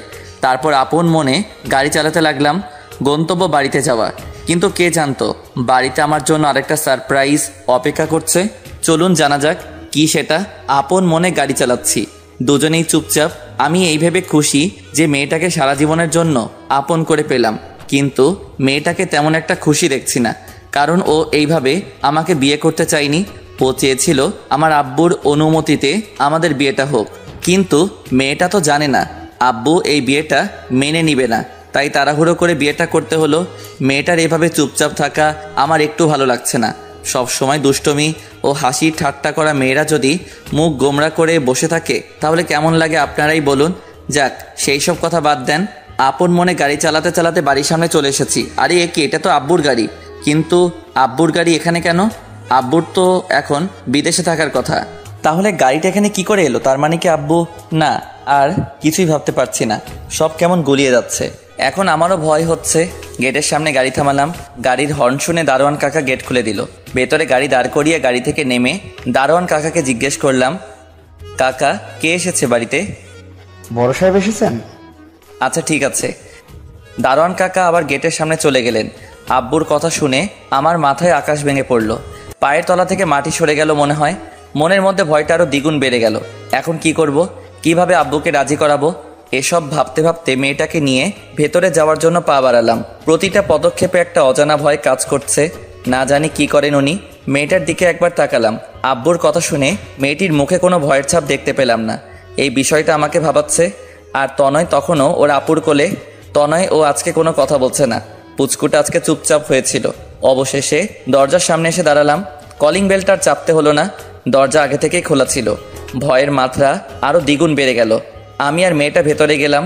গিয়ে দেখে আব্বু সোফায় বসে আছেন। ওনাকে দেখে আমার গলা শুকিয়ে কাঠ হয়ে গেছে। বারবার ঢোক গিলছিলাম। হঠাৎ তনয় ওর আপুর কোলে থেকে নেমে আঙ্কেল আঙ্কেল বলে দৌড়ে গিয়ে আব্বুর কোলে উঠে পড়ল। আব্বু তনয়কে হাসি মুখে কোলে তুলে নিল। কি হলো কিছুই বুঝতে পারলাম না। আমি মেয়েটার দিকে তাকিয়ে দেখি মুচকি মুচকে হাসি দিচ্ছে, কিন্তু পুচকুটা আমার আব্বুকে কিভাবে চিনে? আর মেয়েটাই বা হাসছে কেন? কিছু তো একটা রহস্য আছে, কিন্তু কি সেটা জানতে হবে। ভাবনায় পড়ে গেলাম। তনয়ের গলার আওয়াজ শুনে ভাবনার জগৎ থেকে ফিরে এলাম। আঙ্কেল আঙ্কেল, আপনি এতদিন কোথায় ছিলেন? তোমার জন্য চকলেট আনতে গেছিলাম, এই নাও তোমার চকলেট। আব্বু পুচকুটার হাতে চকলেট ধরিয়ে দিল। আর পুচকুটা তো মহা আনন্দে চকলেট খেতে শুরু করলো। আব্বু তাকে সোফায় বসিয়ে দিল। তারপর আব্বু আমার সামনে আসলেন। রাগী লোক নিয়ে তাকিয়ে আছেন আমার দিকে। আমি ভয়ে মাথা নিচু করে ফেললাম, কিন্তু আব্বু তনয়কে কিভাবে চিনে তা এখন আমার অজানা রয়ে গেল। কিরে হতচ্ছাড়া, ভয় পাচ্ছিস? না মানে আব্বু সরি, আমাকে মাফ করে দাও। আমি তোমার অনুমতি ছাড়া বিয়েটা করতে চাইনি, কিন্তু আমি এই মেয়েটাকে ভালোবাসি, তাই তোমার পছন্দ করা মেয়েকে মেনে নিতে পারিনি। আরে হতচ্ছাড়া, ওইটা তো এমনি বলেছিলাম। আর এই বিয়েটা তোর না, আমার ইচ্ছেতে হয়েছে। আব্বুর কথা শুনে আমার মনের মধ্যে থাকা প্রশ্নের পাহাড়টা আরও বেড়ে গেল। আমি আব্বুর দিকে অবাক দৃষ্টিতে তাকিয়ে বললাম, মানে কি বলছো তুমি? তোমার ইচ্ছাতে হয়েছে মানে? মানে হচ্ছে এই সেই মেয়ে যাকে আমি তোর জন্য পছন্দ করেছিলাম, আর ওকে বলেছিলাম তোকে ওর ভালোবাসার ফাঁদে ফেলতে, তারপর বিয়ে করতে। আমি বললে তো আর বিয়ে করতি না, তাই আমি প্ল্যান করে তোদের দুজনে বিয়ে দিয়ে দিলাম। আব্বুর কথাটা শুনে আমার কী রকম রিয়্যাক্ট করা উচিত তা আমার জানা নেই। আমি মেয়েটির দিকে একবার তাকিয়ে দেখি ও মিটিমিটি হাসছে। আব্বু কি বলছো? কিছুই বুঝতে পারছি না, একটু বুঝিয়ে বলবে? এরপর আব্বু যা বলল তা শুনে আমার পুরো পৃথিবীটা ওলট পালট হয়ে গেল। বুঝলি না তো? আচ্ছা শোন তাহলে, তোর মনে আছে আজ থেকে 6 মাস আগে আমি ব্যবসার কাজে কুমিল্লায় গিয়েছিলাম? সেদিন আমার জীবনে সব থেকে খারাপ দিন ছিল। সেদিন প্রায় দুপুর 2টা বাজে গাড়ি চালাচ্ছিলাম, হঠাৎ আমার মাথাটা কেমন ঘুরতে শুরু করলো। আর তুই তো জানিস আমার এমনিতে প্রেশারের প্রবলেম আছে। তো সেই দিন যখন মাথা ঘুরছিল তখন আমি গাড়ির উপর থেকে নিয়ন্ত্রণ হারিয়ে ফেলি। তো গাড়িটা মেন রোড থেকে ঘুরে সোজা ফুটপাতে উঠে যায়। সেখানে একজন ভদ্রমহিলা আর একজন ভদ্রলোক হাঁটছিল। নিজের অজান্তেই গাড়িটা ওনাদের উপর দিয়ে চলে যায়। আমি ব্রেক মারলাম, ততক্ষণে ওনারা দুইজনেই মৃত্যুবরণ করেছে। খোঁজ খবর নিয়ে ওনাদের বাড়িতে গেলাম। লাশ দুইটা দেখে তার পাশে দাঁড়িয়ে থাকা মেয়েটা কান্নায় ভেঙে পড়ে। সেদিন নিজেকে খুব বড় অপরাধী মনে হচ্ছিল রে। আমার জন্য 2টা বাচ্চা ছেলে মেয়ে এতিম হয়ে গেল। এর জন্য আমি নিজেকে আজও ক্ষমা করতে পারিনি, আর হয়তো কোনোদিনই পারবো না। আমি মেয়েটার আত্মীয় স্বজনদের সব কিছু খুলে বলি আর বলেছিলাম চাইলে ওনারা এখন আমাকে পুলিশে দিতে পারে, কিন্তু ওনারা খুবই লোভী প্রকৃতির লোক ছিলেন। ওনারা আমার কাছ থেকে টাকা নিয়ে আমাকে চলে যেতে বললেন। তখন আমার কোনো উপায় ছিল না ওনাদের কথা শোনা ছাড়া, তাই বাধ্য হয়ে ওনারা যা চেয়েছেন তাই করেছি। যাওয়ার আগে ওনাদের একবার বলেছিলাম ছেলে মেয়েদের আমি আমার সাথে করে নিয়ে যাই, ওনাদের সব ভরণ পোষণের দায়িত্ব আমি নেব, কিন্তু ওনারা সাপ মানা করে দিয়েছেন। তাই আর কিছু না বলে সেখান থেকে চলে গেলাম অফিসে। ঠিক তার কিছুদিন পর আমি কুমিল্লার একটা বাজারে গিয়েছিলাম একটু বাজার করতে। গিয়ে আমার সাথে দেখা হয় মেয়েটার। আমি তার কাছে সেদিন জিজ্ঞেস করেছিলাম সে কেমন আছে, কিভাবে আছে, তার আত্মীয় স্বজনরা তাকে ঠিকমতো খেয়াল রাখে তো। পরে মেয়েটা আমাকে সবকিছু খুলে বলে। তার কথা শুনে আমার চোখের পানি ধরে রাখতে পারিনি। নিজেকে নিজের কাছে ছোট মনে হয়েছিল। আজ আমার জন্য 2টা বাচ্চা ছেলে মেয়ের জীবন এইভাবে ধ্বংস হয়ে যাবে তা আমি কোনোদিনই মেনে নিতে পারবো না। তাই আমি তাকে বলেছিলাম আমার সাথে আসতে, কিন্তু সে তার আত্মীয় স্বজনদের ভয়ে কিছু করতে রাজি হচ্ছিল না। পরে আমি তাকে বলেছিলাম আমি তোমাকে প্রাপ্য মর্যাদা দিয়ে আমার বাড়িতে নিয়ে যাব, সাথে তোমার ভাইকেও। মেয়েটা কিছুতেই রাজি হচ্ছিল না। পরে তাকে অনেক বুঝিয়ে সুঝিয়ে একদিন রাতের অন্ধকারে মেয়েটাকে বাড়ি থেকে বের করে নিয়ে আসি ঢাকায়। সেদিন মেয়েটাকে কথা দিয়েছিলাম আজ থেকে তার ভাই এবং তার সবকিছুর দায়িত্ব আমার, আর সেদিনই তার সাথে তোর বিয়ে ঠিক করি। কিন্তু তুই যে বখাটে ছিলি, আমি বললেই তো কিছুতেই বিয়ে করতে রাজি হতিস না। তাই আমি মেয়েটিকে বলি তোকে তার প্রেমের ফাঁদে ফেলতে, আর মেয়েটাও তোকে প্রথম দেখেই লাইক করেছিল। তাই সেদিন রাতে ওকে তোর কাছে আমি পাঠিয়েছিলাম, কারণ আমি জানি তুই সেদিন রাতে গাড়ি নিয়ে যেতে ভুলে গেছিস, আর তুই কোন রাস্তা দিয়ে আসবি তা আমার ভালো করে জানা আছে। আর হ্যাঁ, ওর ভাই সত্যি অসুস্থ ছিল। পরে আমি তাকে আমাদের ফ্যামিলি ডাক্তারের ক্লিনিকে ভর্তি করি। আর তোর ডাক্তার আঙ্কেলও সবকিছু জানতো আগে থেকে। এখন বুঝলি তোর ইচ্ছাই না, তুই আমার ইচ্ছায় বিয়ে করেছিস। আমি থ মেরে দাঁড়িয়ে রইলাম, কি বলবো বুঝতে পারছিলাম না। মেয়েটির দিকে তাকিয়ে দেখি মেয়েটা কাঁদছে। আব্বু তোমরা সবাই মিলে আমার সাথে এত বড় একটা গেম খেললে? খেললাম তো কি হয়েছে, তুই মেয়েটাকে ভালোবাসিস, আর এখন তো ও তোর বউ, ওর দিকে সবসময় খেয়াল রাখবি, ওর যাতে একটুও কষ্ট না হয়। আমার আর কিছু বলার নেই। তোর কিছু বলতে হবে না, যা বৌমাকে নিয়ে ভেতরে যা। আচ্ছা। এর মধ্যে মেয়েটা কাঁদতে কাঁদতে আব্বুকে জড়িয়ে ধরলো। আরে আরে, এ কি করছো, কাঁদছো কেন? কান্না থামাও, নতুন বউয়ের চোখে জল একদম মানায় না। মেয়েটি আরো জোরে জোরে কান্না করতে লাগলো।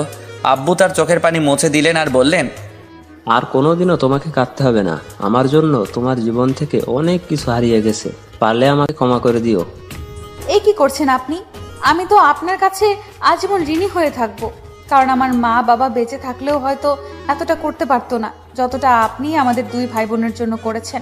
আজ হয়তো আমার মা বাবা আমাদের 2 ভাই বোনকে দেখে খুব খুশি যে আমরা একটা নতুন বাবা পেয়েছি, যিনি খুবই ভালো মানুষ আর মহান একজন ব্যক্তি। হয়েছে মা, থাক, আর বলতে হবে না। এখন বলো তো, এই পাজিটা কি তোমাকে কষ্ট দিচ্ছে? আমার দিকে ইশারা দিয়ে বললেন, আমিও আজকে খুব খুশি, কেন জানি না মনের মধ্যে খুশির ঝড় বয়ে গেল। বাবা, আপনার ছেলে আমাকে অনেক জ্বালাইছে। কি সত্যি? আচ্ছা দাঁড়াও, এ হতচ্ছাড়া এদিকে আয়। আমার দিকে তাকিয়ে ডাক দিলেন। আমি সামনে গেলাম, মনের মধ্যে খুশিতে ডিস্কো ড্যান্স দিতেছি। জি আব্বু বলো। এক্ষুনি বৌমার কাছে ক্ষমা চা বলছি। কি করলাম আবার? ক্ষমা চাইবো কেন? তুই বৌমাকে কষ্ট দিয়েছিস, তার জন্য ক্ষমা চা। অবশেষে বাধ্য হয়ে তার কাছে সরি বলতে হলো। দেখতে দেখতে রাত হয়ে গেল। আব্বু আমাদের দুজনের জন্য একটা রুম আলাদাভাবে সাজালো, আর তনয়কে নিয়ে উনি ওনার সাথে নিচের রুমে গেলেন। অবশেষে বাসর ঘরে ঢুকে পড়লাম। বাসর ঘরে ঢুকে আমার চোখ কপালে উঠে গেল। মেয়েটা এখন আবার কালো বোরকা পরিধান করে খাটের উপর বসে আছে। কি ব্যাপার, হঠাৎ বোরকা পড়লা যে? নামাজ পড়তে হবে তাই। যাও গিয়ে রেডি হয়ে আসো, দুজনে একসাথে নামাজ পড়বো। আমি আর কোনো আপত্তি না করে ওযু সেরে আসলাম। তারপর দুজনে নামাজ পড়লাম। নামাজ শেষে দুজনেই বিছানায় বসে আছি। কি হলো, কথা বলছো না কেন? কি আর বলবো, তোমার মতো একটা হ্যাবলা মার্কা ছেলেকে বিয়ে করে আমার কপাল পুড়লো। আমি তো অবাক। মানে কি? মানে তুমি আমাকে একটু ভালোবাসো না, আদরও করো না, তাই। ও তাই বুঝি। তা আমার বোরকাওয়ালিকে একটু দেখি, তারপর আদর করব। দেখে নাও। আমি আস্তে করে হাত বাড়িয়ে তার মুখের কাপড় তুলে দিলাম। মনে হলো স্বর্গের কোনো পরী আমার সামনে বসে আছে। নিজেকে সামলাতে পারছি না, ওর গালে হাত দিতেই বলে উঠল, এই কি করছো? একদম দুষ্টুমি করবে না। দুষ্টুমি না, একটু ভালোবাসবো। তারপর আমি ওর বুকের উপর শুয়ে পড়লাম। Light off. পরে তাদের ভিতরে যেটা হয়েছে সেইটা জানতে চাইলে বিয়া কইরা ফালান।